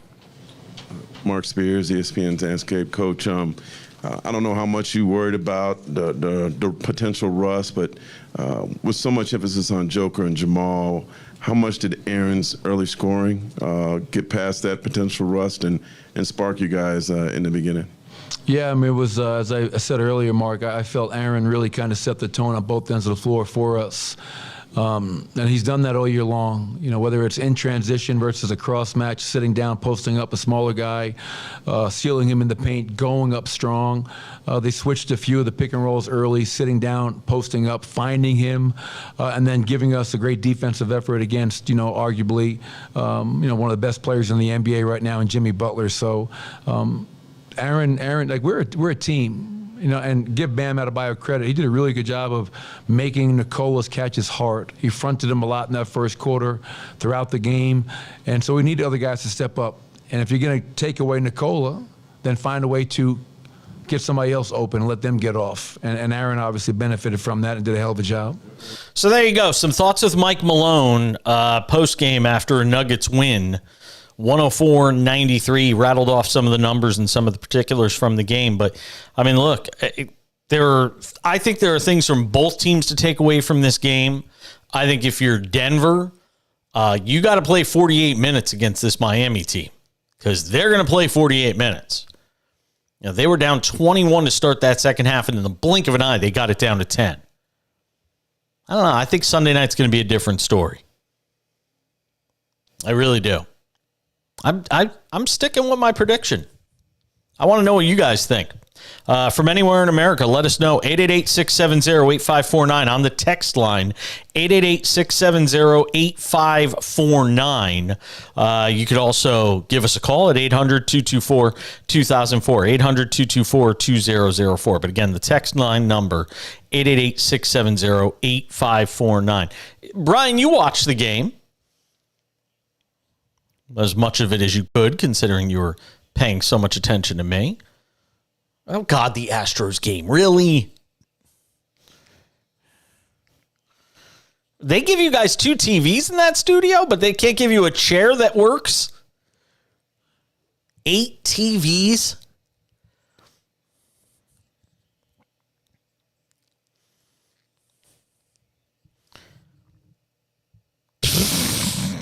Jesus, Mary and Joseph. Yeah, really. Seriously. Based on what you saw tonight, I don't know what your prediction was before the series. Do you feel any differently after game 1?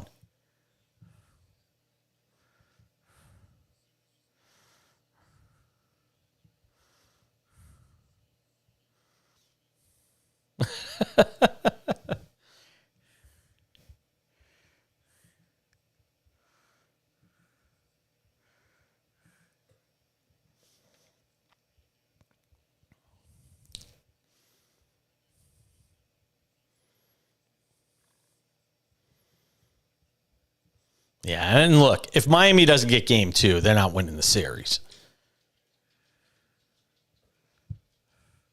Yeah, they've got to get game 2.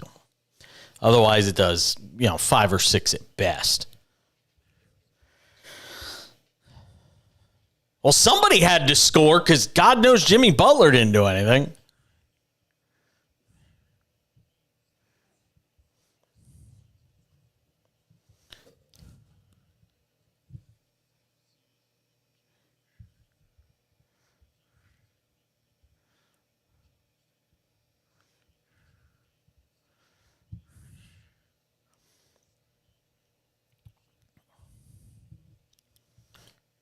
Really? Yeah.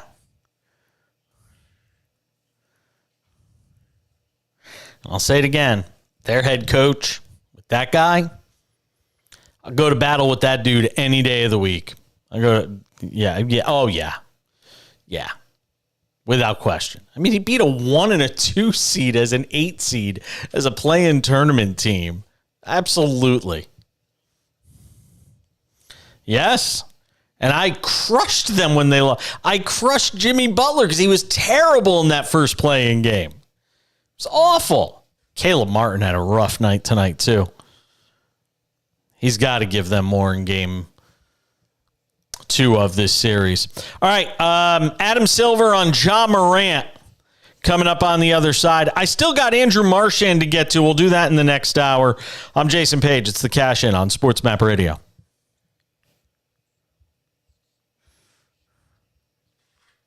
I should try getting Mark Spears on the show.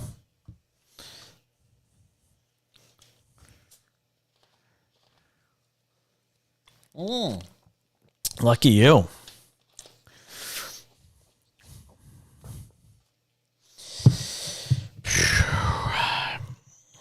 Well, my husband and I have plans. If the shit hits the fan, we'll go right back to Singapore.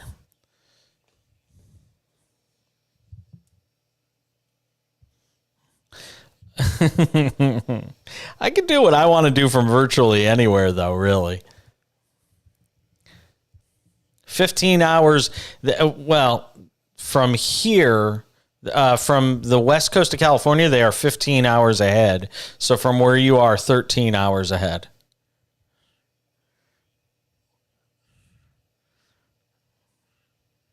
It would be it's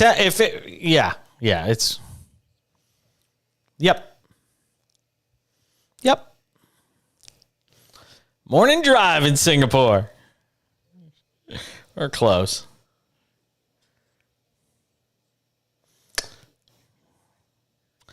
Somebody texted me. Let's see. What is this?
Area code 28.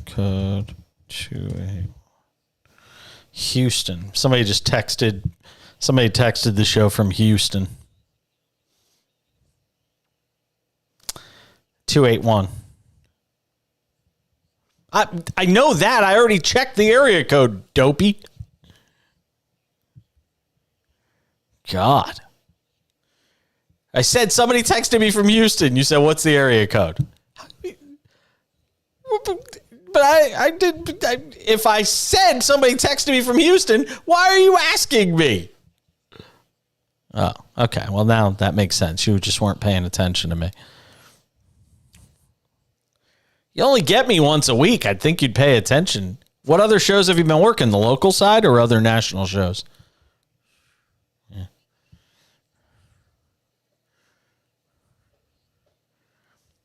How does that local station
I'd like to see him once. I wouldn't mind. Yeah. Human touch. Like human touch. That sort of stuff. Yeah. Yeah. Our audience, luckily our video audience didn't have to hear me singing. I had the mic muted when I came back from the break. Glory days. So I said to text us. The text line number, 888-670-8549. Who do you like for this series now that you've seen game one? I give you a one-game head start and then say make a prediction. It's just because I forgot to ask last night. So tell me what you think. Who do you think wins the series and in how many games? I still think Miami could win the series. I picked Miami in 7. I'm sticking with it because a good captain goes down with his ship. Garrett in Austin, Texas, texting into the show, says, if you think the series is going to 7 games, it's definitely either a sweep or Denver in 5. After I heard your absolute sure prediction of a San Francisco Bengals Super Bowl, I've noticed I make money when I go the opposite of what you're sure about. Shots fired, huh?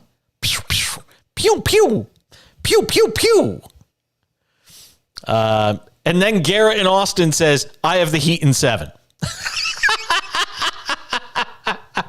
His very next text.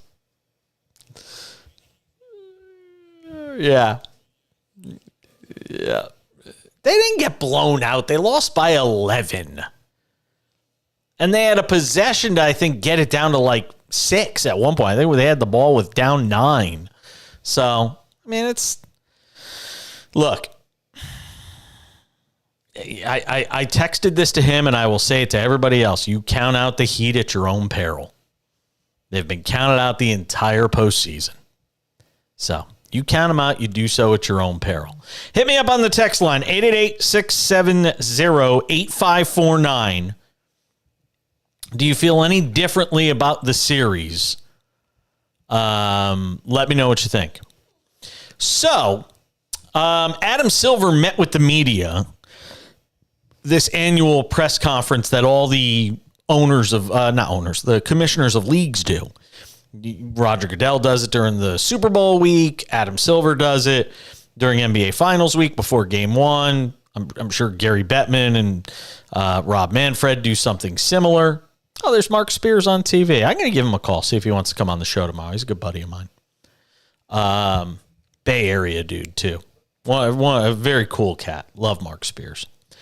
So here's Adam Silver addressing the latest information as it relates to Ja Morant and talking about a timetable for punishment. So in assessing what discipline is appropriate, if that's the case, we look at both the history of prior acts, but then we look at the individual player's history as well. And so that, and the seriousness, of course, of the conduct. So those are all things that get factored. It's not an exact science. It comes down to judgment at the end of the day on the part of me and my colleagues in the league office.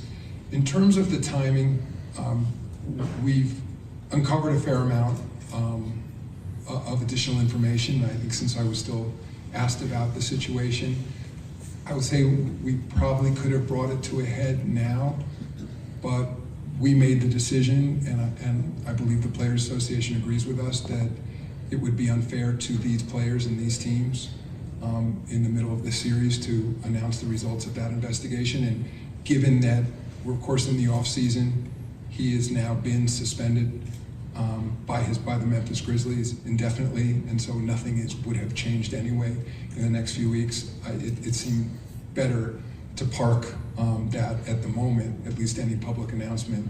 And my sense now is that shortly after the conclusion of the finals. All right, so there you go. That from Adam Silver. All right, how many games? Let's go over under 20. Let's set the number at over under 20 for the number of games he will be suspended. Dave, so I ask you, I almost called you Dave. Brian, no, because Dave in Austin, Texas, listening on 104.9 The Horn. just texted the show. So tell me, 20 over under 20 games, Ja Morant will be suspended. If you guys want to text in and play along on this too, 888-670-8549. 888-670-8549. I'll tell you mine after you give yours.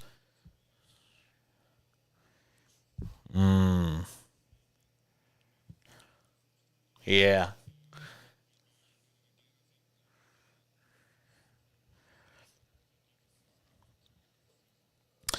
I don't think it'll be half a season, but it's I think.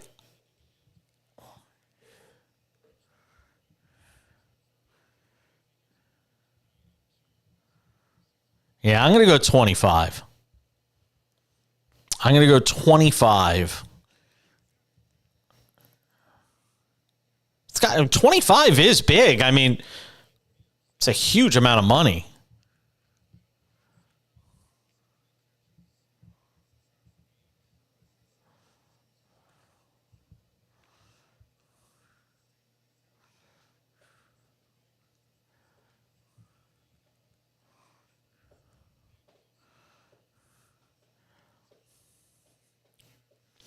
Would it be inappropriate to say that if there were like another Austin Powers movie, Adam Silver could definitely be Dr. Evil from some other strange planet, by the way?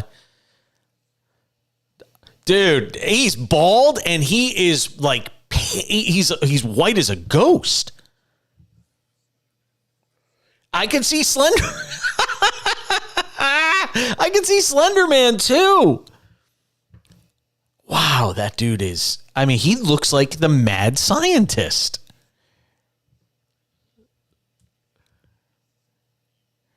Yeah.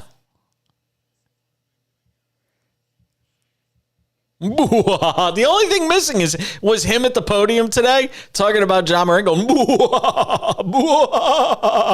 the punishment is coming. I know how long we're going to suspend him. 20 game suspension. Yeah. We can do the count. I can do the count all day. 17 game suspension. Yep.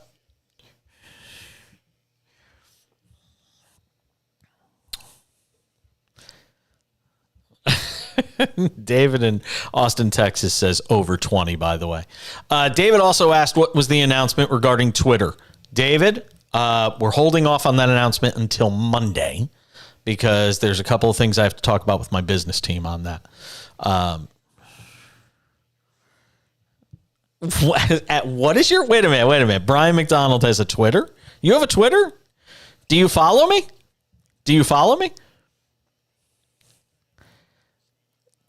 Wow, I am taking that as a slight.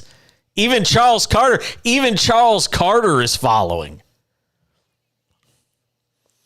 Charles Carter's following me and you're not? Producer Charles? Yeah, but wait, no, you can't. You should have been following me months ago. Really? Can I? There it is. I just got it. I'm going to put it. There it is on the screen. Everybody can see it. There it is. Can I confess something too, by the way? I'm paying for Twitter Blue. I did. But there's a reason why, and it has to do with what we're going to announce next week. That's all I'll tell you. So stick around. More to do. The caching continues on SportsMap Radio. Yeah, I did. Because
Can you have it? You want one?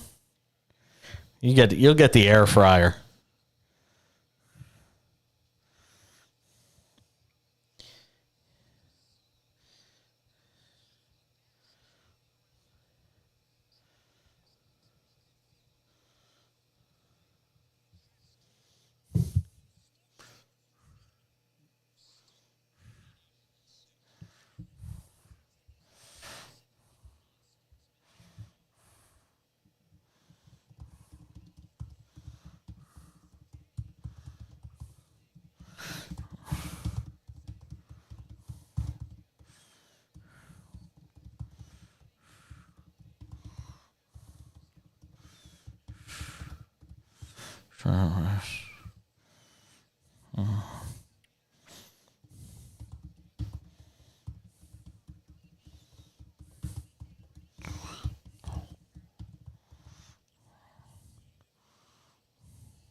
Tyler in Fort Worth, Texas says it's way over 20.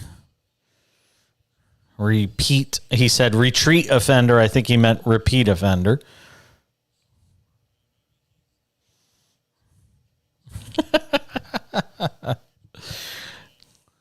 My husband's in Orlando all week.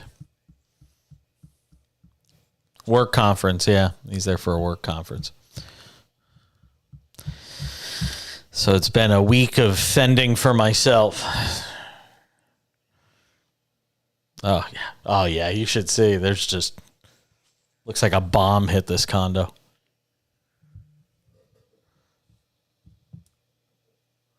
More texts.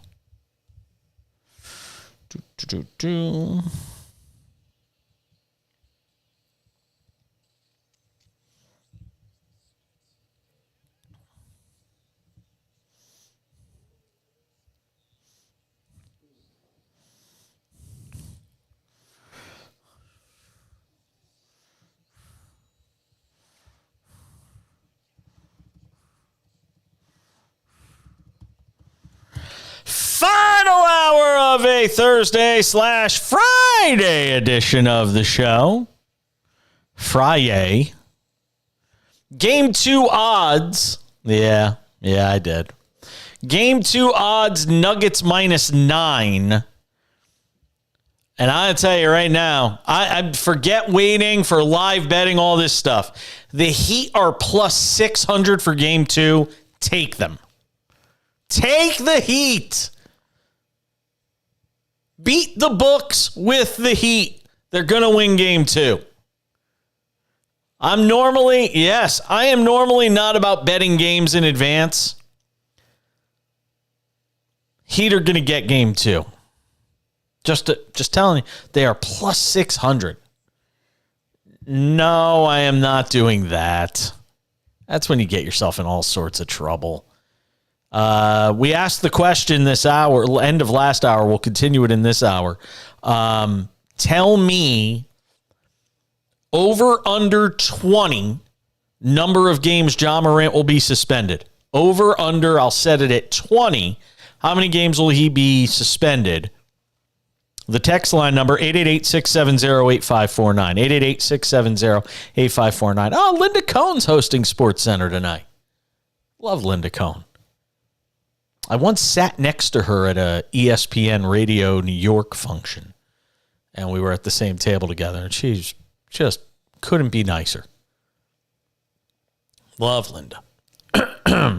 Should get her on the show. She loves hockey. get her on and talk some NHL. Tyler in Fort Worth, Texas says it's way over 20 guys. He said it's way over 20 guys. I think he meant games. And then he said retreat offender. I think he meant repeat offender. See, it's what happens if you like speak into your phone.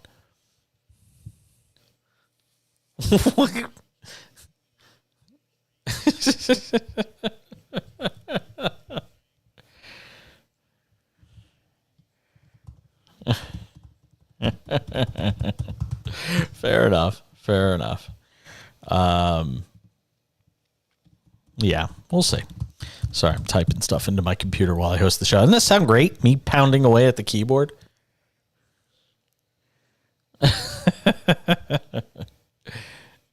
Absolutely true.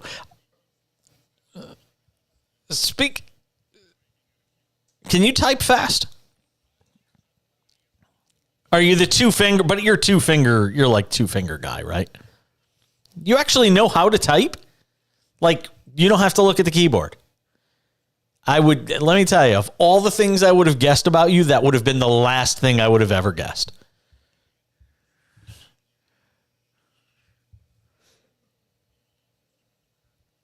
What? Wow, I'm impressed. Is Terry Francona going to make the season in Cleveland? I know he's a good manager, and I know his history in making the playoffs, but they are so down this year.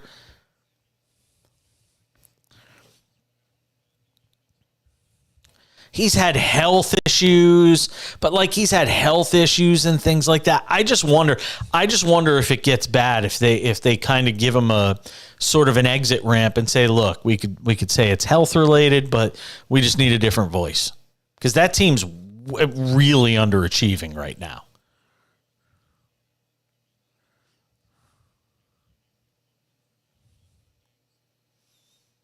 Yeah, 85 is a realistic number. Twins won tonight. They're 30-27. They lead the division by one game on the loss side over the Detroit Tigers, who are 26-28. Tigers are the hottest team in that division. They've won 6 of 10. And they're a minus 56 in run differential. Yeah, it's true. Well, look, AL East right now, the hottest team is won 6 of 10. The Rays have come back down to earth.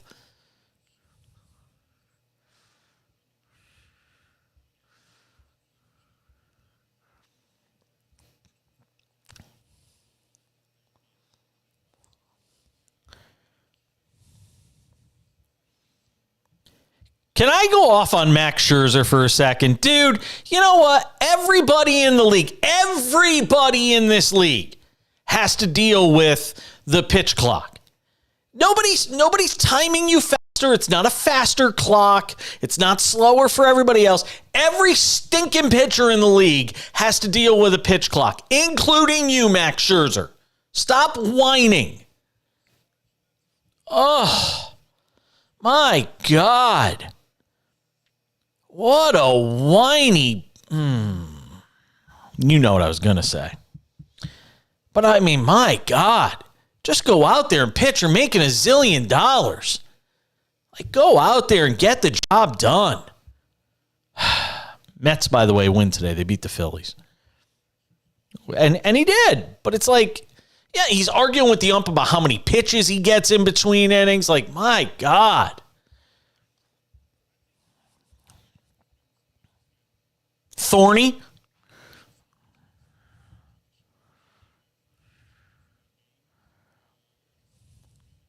Yeah.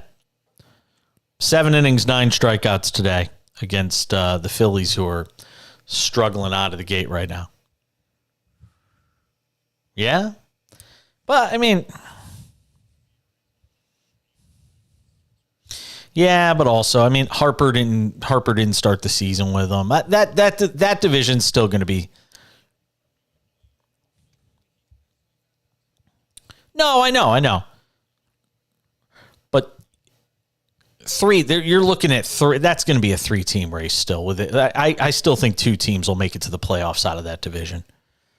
That wouldn't surprise me, and I think 3 will be in the mix probably all year. You know, it's actually been. I don't know what their current standings are, where they are in the standings.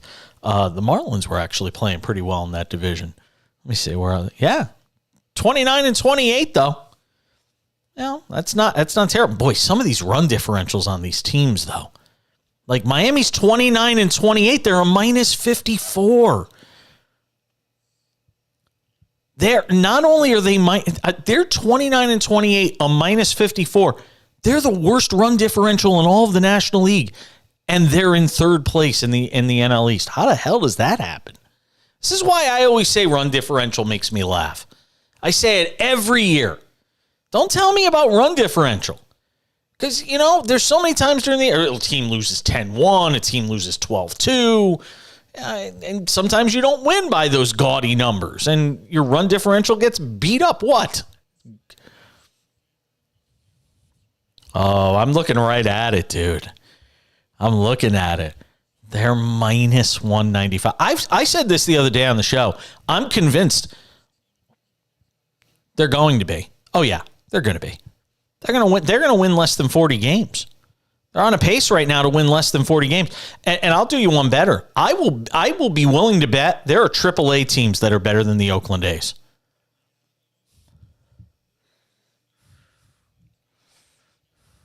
No. Yeah, I know.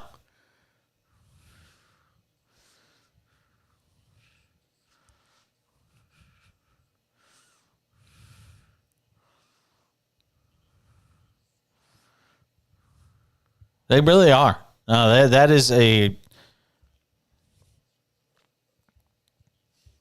Yeah, it might even be more than half. It could legitimately be more than half that roster.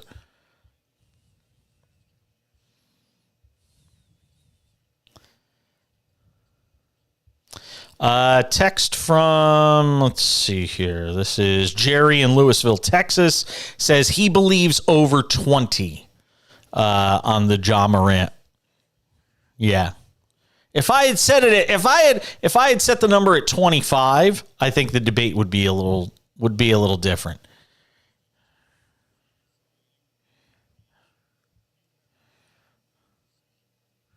Yeah, I think if I had set the number a little higher, I might have set it too low. 25.5 would be a good number. But I've already set it at 20, and I can't change the number. The number is what the number is. There's no getting around that. In this hour, we've talked a lot about Pat McAfee going to ESPN. I wanted to get somebody on who covers the sports media for a living. Andrew Marchand with the New York Post is their sports media columnist. And he's actually worked for ESPN, so he knows a lot about the sort of the mechanics of what goes on in that company. I got a conversation coming up with him talking about the Pat McAfee hire at ESPN. Also the Shannon Sharp situation at FS1. And if you are a subscriber or if you're in a market where you have Bally Sports carrying your Major League Baseball games, you might want to listen to what he has to say about what's going on with Bally Sports and the Diamond Sports Group, because that is a not so pretty situation right now for a lot of teams and fans of teams around baseball who like to watch their, the games of their favorite teams. I have MLB.TV though, and I love it. I really do. MLB.TV is where it's at. And this is not a paid advertisement for T-Mobile, but the number one reason to have T-Mobile is every year you get the MLB.TV package for free. So if you're like me and you live out of market of your favorite team, the Yankees, I get to watch every single Yankees game unless they're playing the Dodgers, which they're about to, because I'm technically in the LA market, even though I live 2 hours from Dodger Stadium. Can you imagine? I live 2 hours from Dodger Stadium and they're telling me I'm in the Dodgers market. Ridiculous. Oh, great. Anybody got a link to a bootleg feed for me to watch on Friday and Saturday? We're coming back. More to do in this hour of the Cash In. It's SportsMap Radio.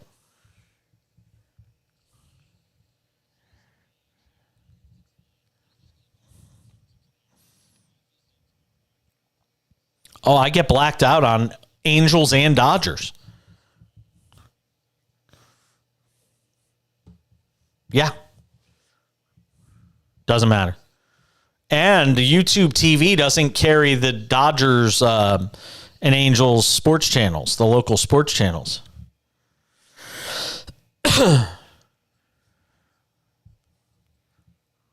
Oh. Yeah.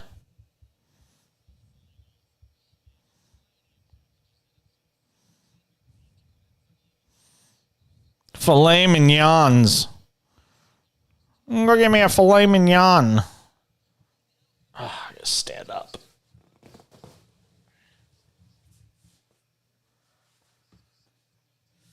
Ouch.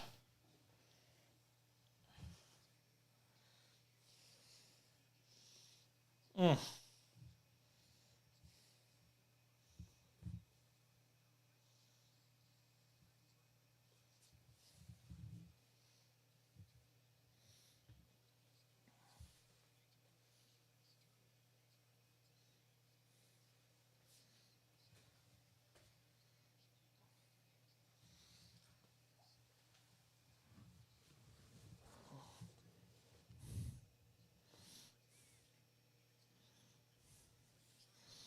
What a really uplifting commercial.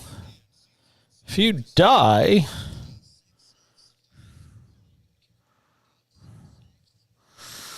I got a headset. I got an earpiece that's going in my headset.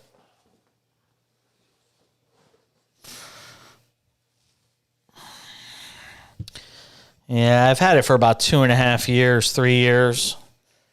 And I really love them. They're Sennheisers, and they go in my ears, and it makes me look like I don't have anything in my ears. You can't even see them.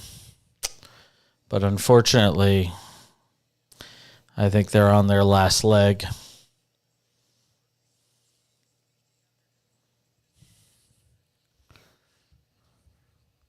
long as I don't move my head, they don't cut out. Exactly. Just stay like a statue.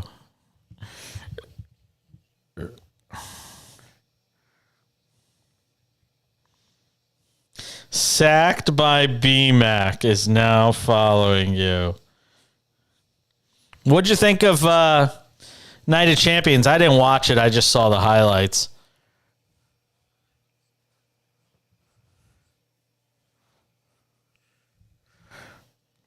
Yeah. Oh, I might bring it up on the air.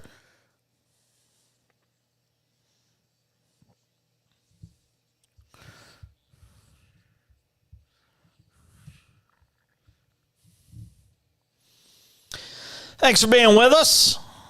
SportsMap Radio. SportsMap Radio app. Coming up in a few minutes, you'll hear from Andrew Marchand, the New York Post, sports media columnist. There's a lot of big stories this week in sports media. So I want to let him kind of talk about his conversation that he had over direct message with Pat McAfee, because Pat can't talk to him on the phone apparently. So Pat McAfee is going to ESPN, as we've talked about on this show, and Andrew Marchand actually had a conversation with him about that move, and we'll get to that coming up in a few minutes, and also get his thoughts on the Shannon Sharpe situation at Fox Sports 1. Last night, Nick Ferguson on the show made a suggestion that Max Kellerman will wind up replacing Shannon Sharpe over at Fox Sports. Never happened. Never happened. Max Kellerman ain't going there. Not to do that. He's not. He might go to Fox Sports. He would not go to Fox Sports to go work with Skip Bayless. Oh, he's going to get let go. He's going to be let go because he's in the time slot that, unless they're putting McAfee on ESPN2, which I highly doubt. Yeah, he's going to be gone. That's $5 million in salary for that company that's going to be paying McAfee whatever 15, 17 million a year, whatever it is. So it'll be interesting to see where he lands. I think Max is a smart guy. I've met Max before. I met Max at the Pacquiao-Mayweather fight.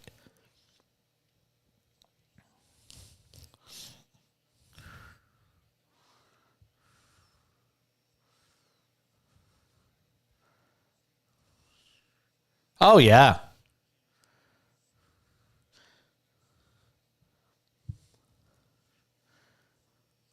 He was...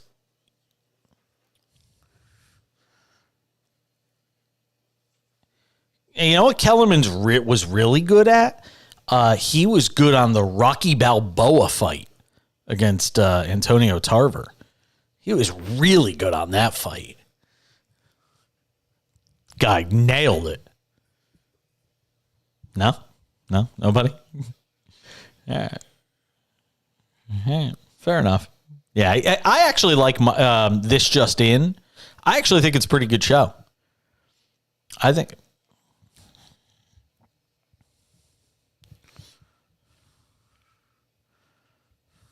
Yeah.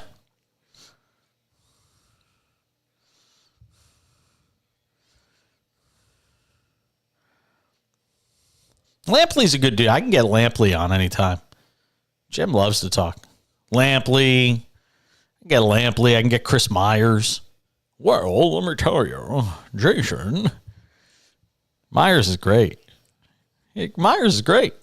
Let's go down to the track now. No, it does not sound like Bane from the retirement home. No, come on. Jimmy Butler and Gabe Vincent post-game talking to the media after a loss for the Miami Heat tonight, 104-93. Game 1 goes to the Denver Nuggets. I told you what to do in Game 2. That's on you. Here now from Jimmy Butler and Gabe Vincent. Paint there early on. They're a physical group, and I think we had to adjust to their physicality early, especially myself. They had a couple layups on me early that we had to adjust to. But, it's a long series. First to 4 wins, adjustments will be made, and we'll learn from this loss. First row in the middle, Joe Barden. Joe Barden, The Athletic. 2 questions. First, Gabe, you got kicked in the head there. I was wondering how you're doing after that. And then when teams play the Nuggets in the playoffs, when they see them for the first time, they remark with how much force they play. And so I'm just wondering what you thought of the Nuggets through one game. I got a lot of hair on my head, so my head's doing all right, thankfully. But they're a good team. They're well coached. They're talented. It's going to be a challenge. It's the finals. We don't expect it any other way. We're looking forward to Game 2. I definitely think they came out with a lot of physicality, and we have to be able to match that. They did their job on their home floor. You have to say that, but we will be ready. Like he said, we will adjust, do some things very differently, and come out here and be ready to get one for Game 2. Left side in the 5th row. Jimmy, Nick Friedel, ESPN. Why do you think the offense struggled so much to find its rhythm throughout the night? Probably because we shot a lot of jump shots, myself probably leading that pack instead of putting pressure on the rim, getting layups, getting to the free throw line. When you look at it during the game, they all look like the right shots, and I'm not saying that we can't as a team make those, but got to get more layups, got to get more free throws. And whenever you miss and don't get back, the games get out of hand kind of quickly. We gave up too many layups, which we also can't have happen. But that's it as a whole. We got to attack the rim a lot more, myself included. On the left side, 4th row. Jimmy and Gabe, both for you. Wes Goldberg, Locked On Podcast Network. It felt like Bam was involved in the offense even more than in previous series. Was there things that you guys were able to do as this game went on to just play off of him a little bit more than maybe you guys were doing earlier? I think we're always trying to find Bam. And the way they guard, he tended to be open with some of our sets a bit, and he made some good reads tonight and made some shots. He's aggressive. We're going to need him to continue to be aggressive and continue to attack and continue to make the right reads for us. I agree. When Bam is making shots, I think he makes everybody's job a lot easier. We want him to continually be aggressive, and he was making, the right passes when he couldn't get a bucket as well. And those shots will fall for everybody next game. Stay with it. Keep playing that style of basketball. But in the end, if we guard a little bit better, not give up so many layups, get back, I think the game's a little bit different. Staying on the left side, second row. Peter Bow with The Athletic. Jimmy, I'm curious, Haywood Highsmith seemed like he was a bright spot for you guys tonight. Just what did you see out of his game, and what has he done to kind of earn more and more playing time? He's comfortable and confident. He shoots the ball very well. He cuts to the rim. He guards. He does anything and everything that you ask him to do. Tonight he spaced the floor incredibly well. He had some timely cuts, some stops, some hustle plays, and that's what made his mark in this league for him, and he's continuing to do it even in the finals. Going to the right side, second row. More headheat.com. Jokic had an efficient night and also had the 14 assists, so he kind of got to both parts of his game. How do you think you guys did in this first attempt with him, and what do you want to adjust with his unique style of play? I mean, he's talented. He's an MVP. He's going to make plays. He's going to be great at times. We just got to continue to make it difficult. Be physical with him when we can. Like we mentioned, take away the layups, try to take away these cuts, and attack him on offense. Staying on the right side, second row. With the way Will Guillory with The Athletic, with the way they move off the ball, how difficult is it just to prevent some of those switches that lead to some of those Aaron Gordon post-ups or Michael Porter Jr. shots at the rim, and how much is that going to be a focus in game two, not allowing them to create some of those switches? I think it was a focus in game one. It obviously will be a focus in game two as well. We just got to be better on put body on body and making sure that we're challenging everything at the rim, not giving up back cuts and slips for open threes. I think whenever we watch this film, it's going to look way worse than it really is, but that's the only way we're going to learn from it. All right, so there's Jimmy Butler weighing in along with Gabe Vincent. And, the demeanor of those guys, it matches their head coach. I know I keep harping on this. I'm not a one-trick pony. But if Miami wins this series, it will not be because they are overwhelmed by the moment or the situation or any of that stuff. They seem so cool and calm. I like them for game two. I'm going to tell you again. +9 on FanDuel, the unofficial odds of the cash in with Jason Page, not official because they don't pay. Miami is +9 to win the game. I'm sorry, +9 is how many points they're getting. Denver is -9, obviously. The money line on the game, Miami +310, Denver -390.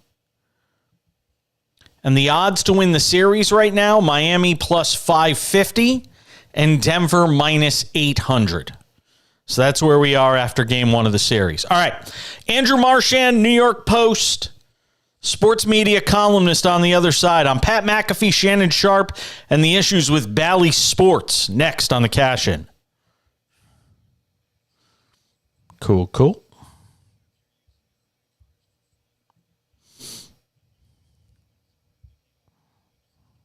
Let's bring in Patrick McEnroe, ESPN tennis commentator, also International Tennis Hall of Fame president. He's for real, dude. Nope, I did. Yeah, because everything about that, of course, was so exactly what was totally emblematic of the Celtics season. Completely changing with the recent. It was not a shock to me at all. They were going to lose that game. Not a lot of people because that team's been so enigmatic all year. About it. One of them is joining us now on the show. He's Andrew Marchand, sports media columnist over at the New York Post. All right, because I thought if the Knicks beat the Heat, they would be in the NBA Finals. Because I liked them against Boston. Pat McAfee, what did you come away with? They were good against Boston all year. Well, I think number one, they played Boston really well. He is going to do his show at ESPN basically how he's always done his show. I think ESPN knows that. McAfee wanted that. and there's no reason to have a Hopefully marriage this Andrew or a show Marchand that's interview goes off without a pre-existing, hitch. that's doing well, where you're going to really change it, Checking it right now. completely or basically at all. I mean, The beginning's not a problem on any of them. Welcome back to the show, and of course, so much. But it's definitely not like, wow, we really want to be in business together. If you were to do business that way, and I just don't think that really works long term. So I think this is sort of, I don't know if we're at the beginning. We already were at the beginning of the end. Get this long again, please. Sounds good, man. I appreciate you having me on. Yep, we're good.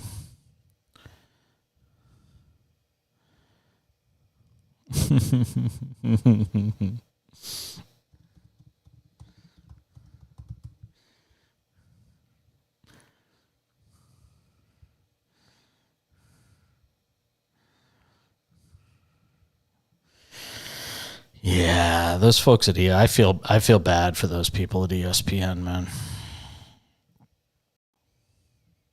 I know MLB's used the word blackmail, in terms of trying to get the digital rights. I'm not using that term, but that's what the term MLB is used in court. But it's definitely not like, wow, we really want to be in business together. If you were to do business that way, and I just don't think that really works long term. So I think this is sort of, I don't know if we're at the beginning. We already were at the beginning of the end, but I think we're getting towards the beginning of the end. Andrew Marchand, New York Post sports media columnist. Dude, it's been a long time since we talked. Let's not make it this long. Yeah, we used to talk a lot back in the day. He used to be the Yankees beat writer for ESPN Radio New York. I don't think it was him. Yeah, you're talking about the one where they went after like Harold Reynolds and Andrew Phil. I don't think so. Let me say. Ever write a book? I don't think so. No, I don't think so.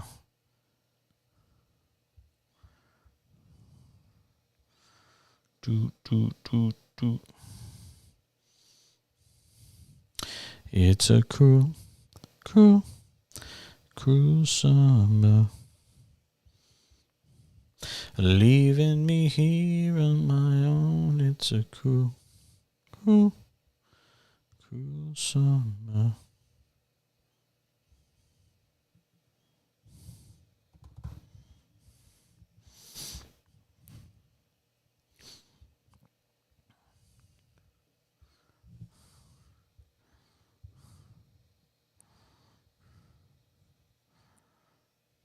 All right, I had the chance to catch up with Andrew Marchand earlier today, sports columnist for the New York Post.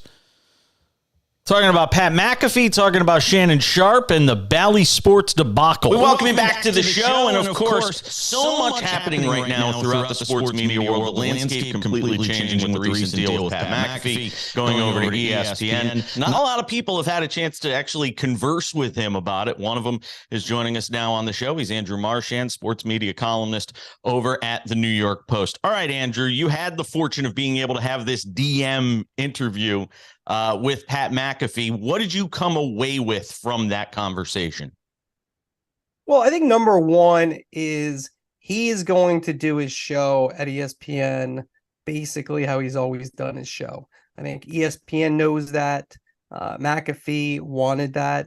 And there's no reason to have a marriage for a show that's pre-existing, that's doing well, where you're going to really change it, completely or basically at all. I mean, the one thing that he said and that we know, he uses the F word a lot because it's on YouTube. You're not going to be able to do that on ESPN. And so that will change. But I think that's the big takeaway is that, the idea that there's going to be some kind of different show, they're producing it. McAfee's in charge of his own show. It's a licensing agreement, basically. And so that show will not change. Here's the thing. I just don't buy it. I don't buy that it won't change. I mean, as well as I do, the way ESPN operates. You've worked there. I've worked for the company briefly. I just wonder how long it is, like what the over-under is, 3 months, 6 months, before you have the first outrage machine at something said on that show. And look, ESPN wants to get the partnership. He wants to get the partnership. Everybody says the right things to get the marriage going.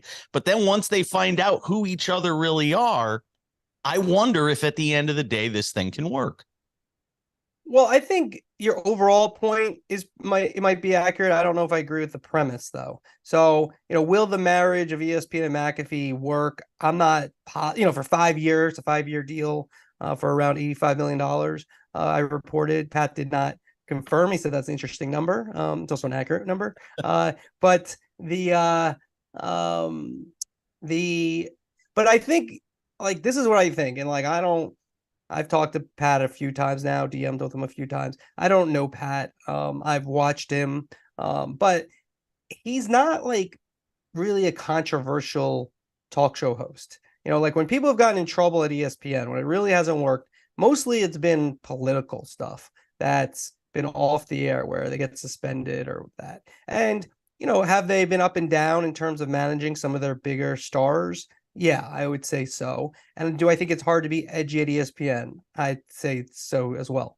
But McAfee's not negative. I don't think his takes are, necessarily controversial.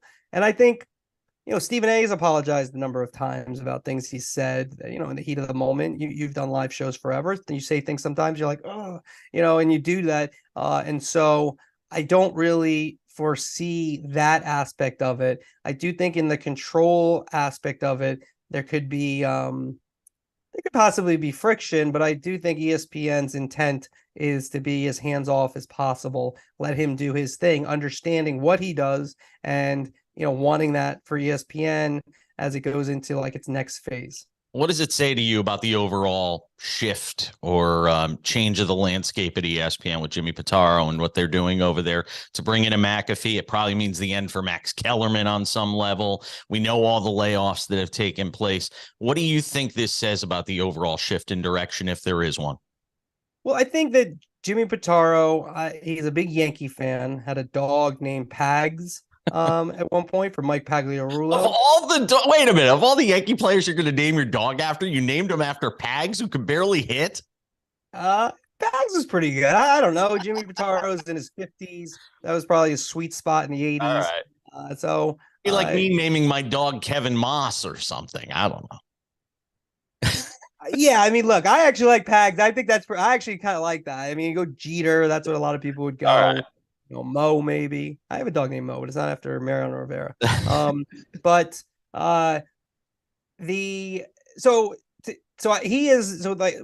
compared him Steinbrenner Yankees, and he's really shopped at the highest points of the market. Joe Buck, Troy Aikman, the Mannings, Peyton Manning, was paid Stephen A. a lot of money.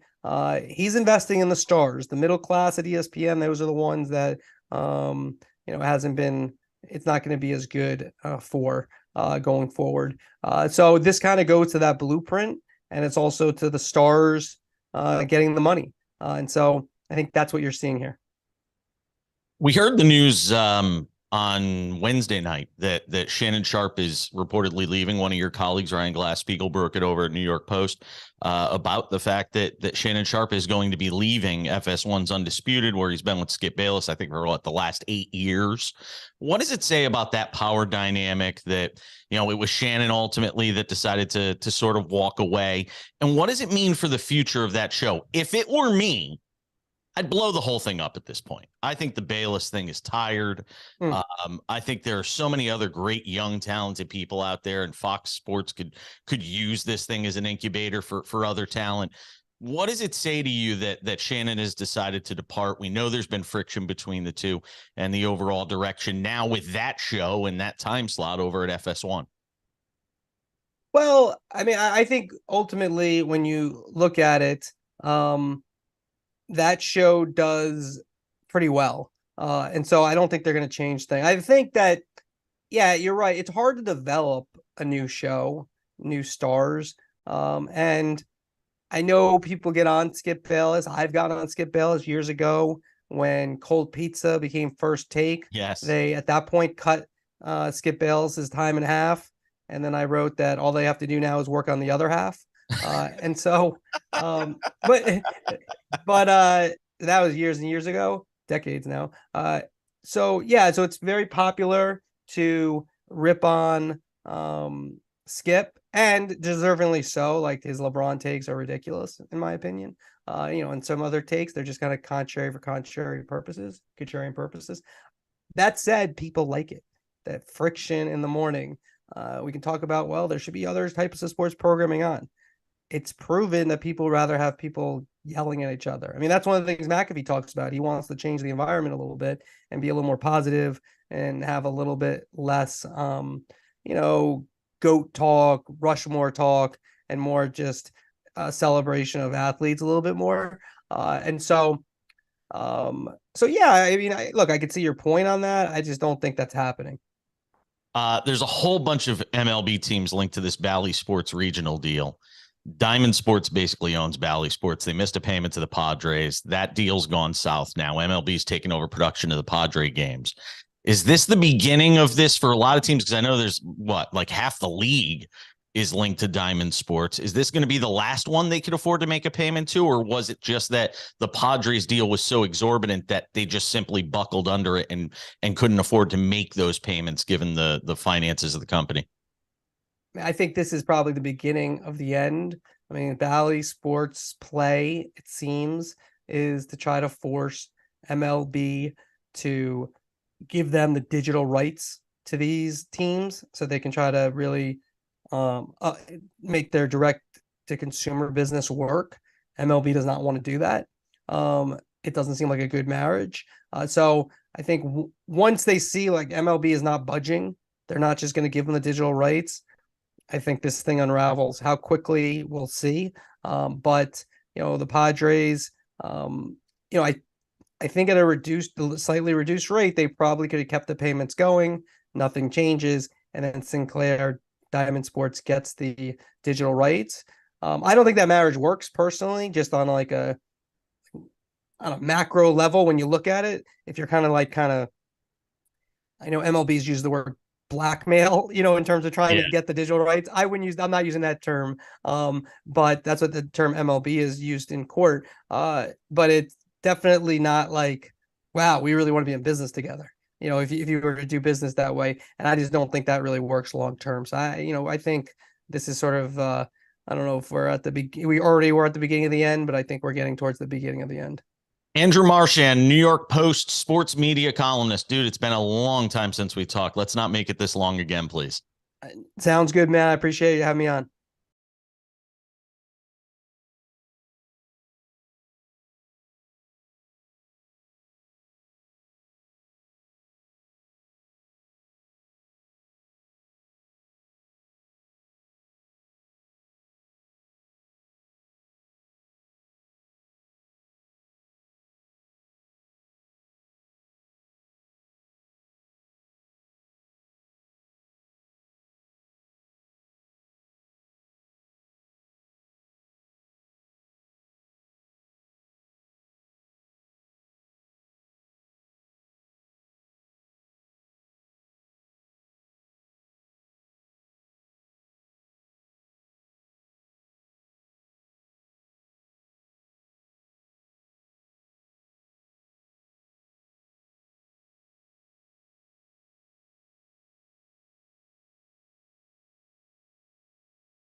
not going to lie to you.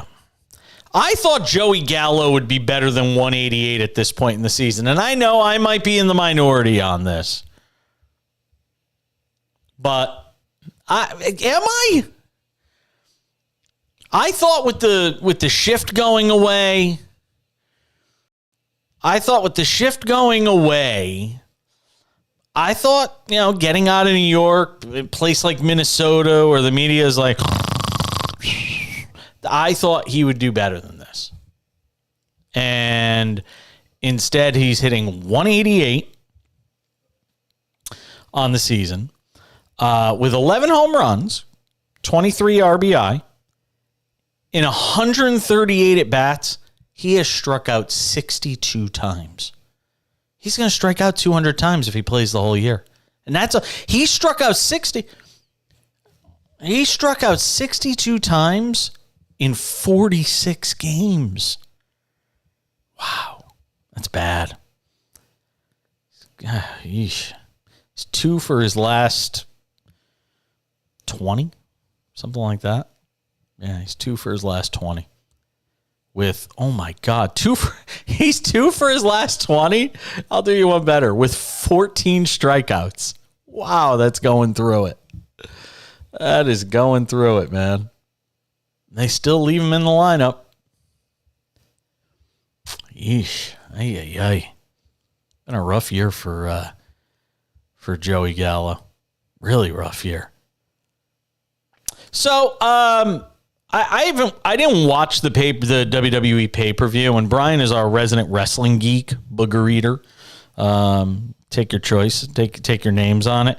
I know what happened at the Night of Champions, and I was actually kind of surprised that what's her name? Asuka. I'm kind of surprised she won. I can't imagine she was a favorite in Vegas.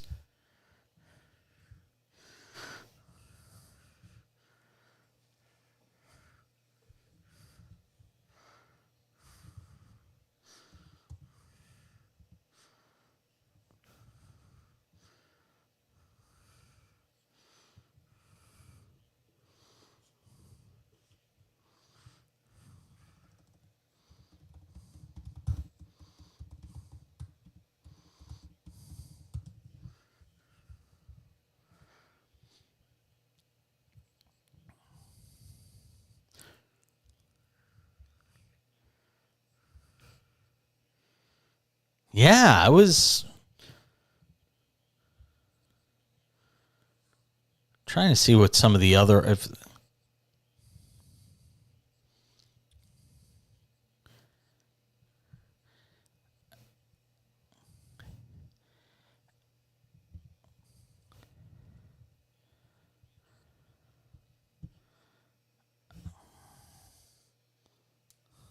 Yeah.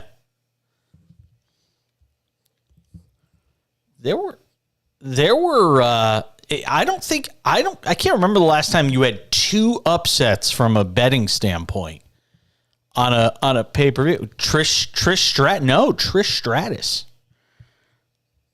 Plus 225 was Trish Stratus to beat Becky Lynch. Cody Rhodes was basically even. I mean, Cody Rhodes was plus 120. Lesnar was minus 160. And what's her name? The Bianca Belair. Bianca Belair was Asuka. Bianca Belair was minus 500. Asuka was plus 300. That's a huge line.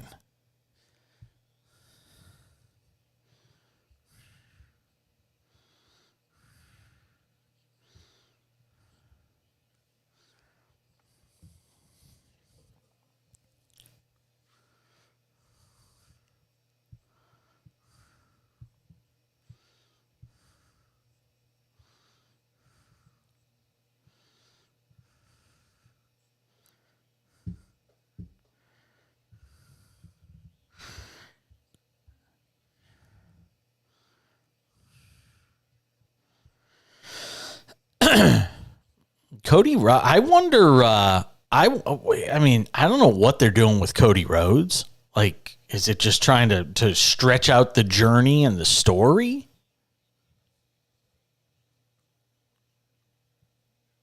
finish the story. Yeah.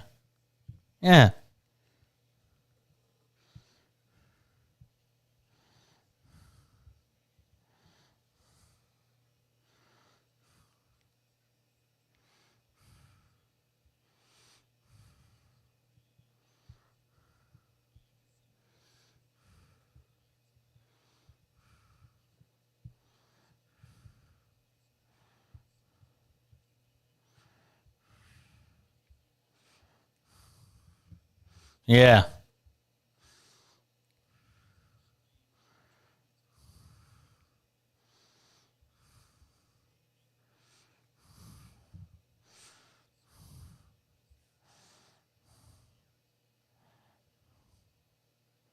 Stone Cold! Stone Cold!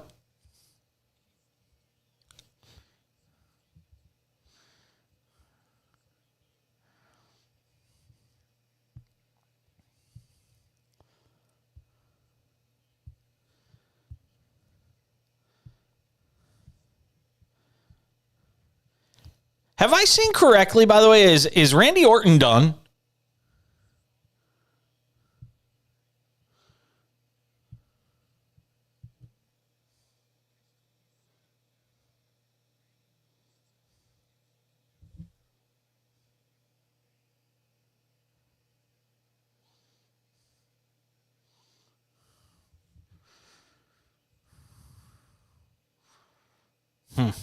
Interesting. Sure.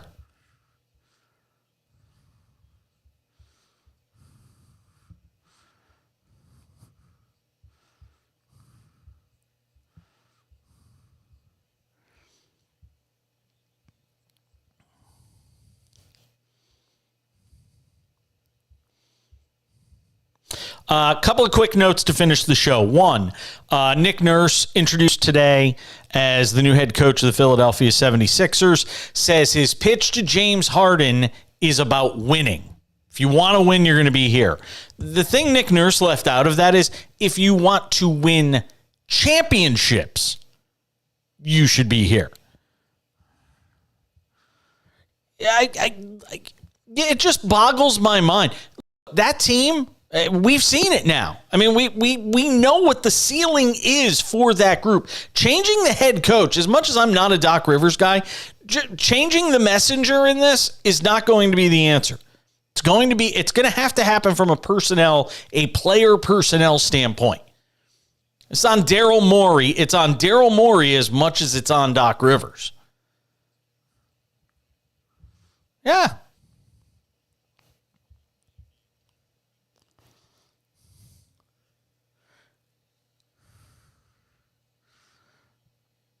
Yeah, and good luck, by the way, because you're probably getting them back there in Houston.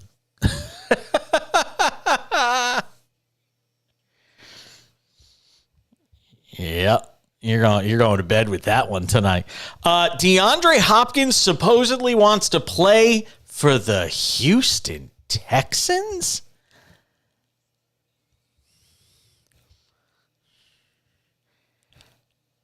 Why would he ever want to go? No, you've got maybe 2 good years left, like 2 peak years left.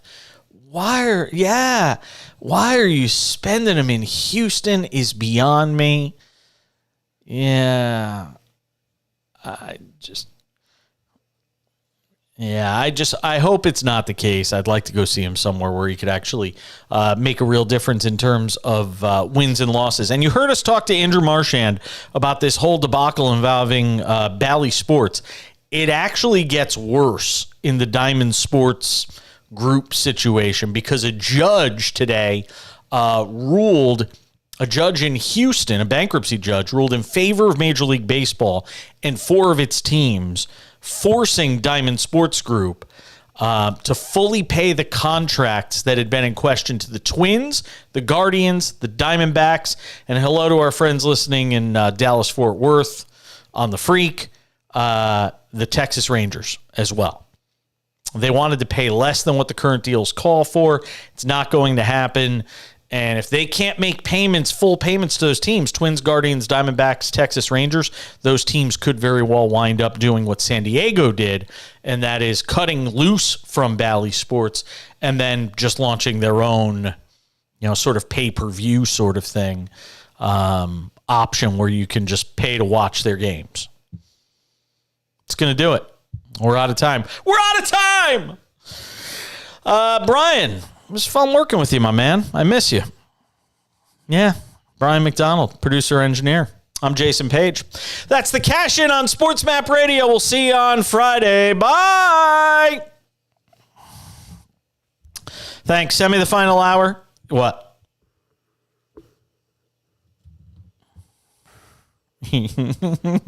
Well, because they're in bankruptcy. Yeah. Can I call it? Yeah. You could if you file for bankruptcy. I got news for you. If you file for bankruptcy, you can absolutely not pay. You just have to file for bankruptcy. And your credit score goes to like Tony Gwynn's batting average. Yeah. Have a good night. Seriously. All right. I'll see you. All right. Thank you. All right. See it.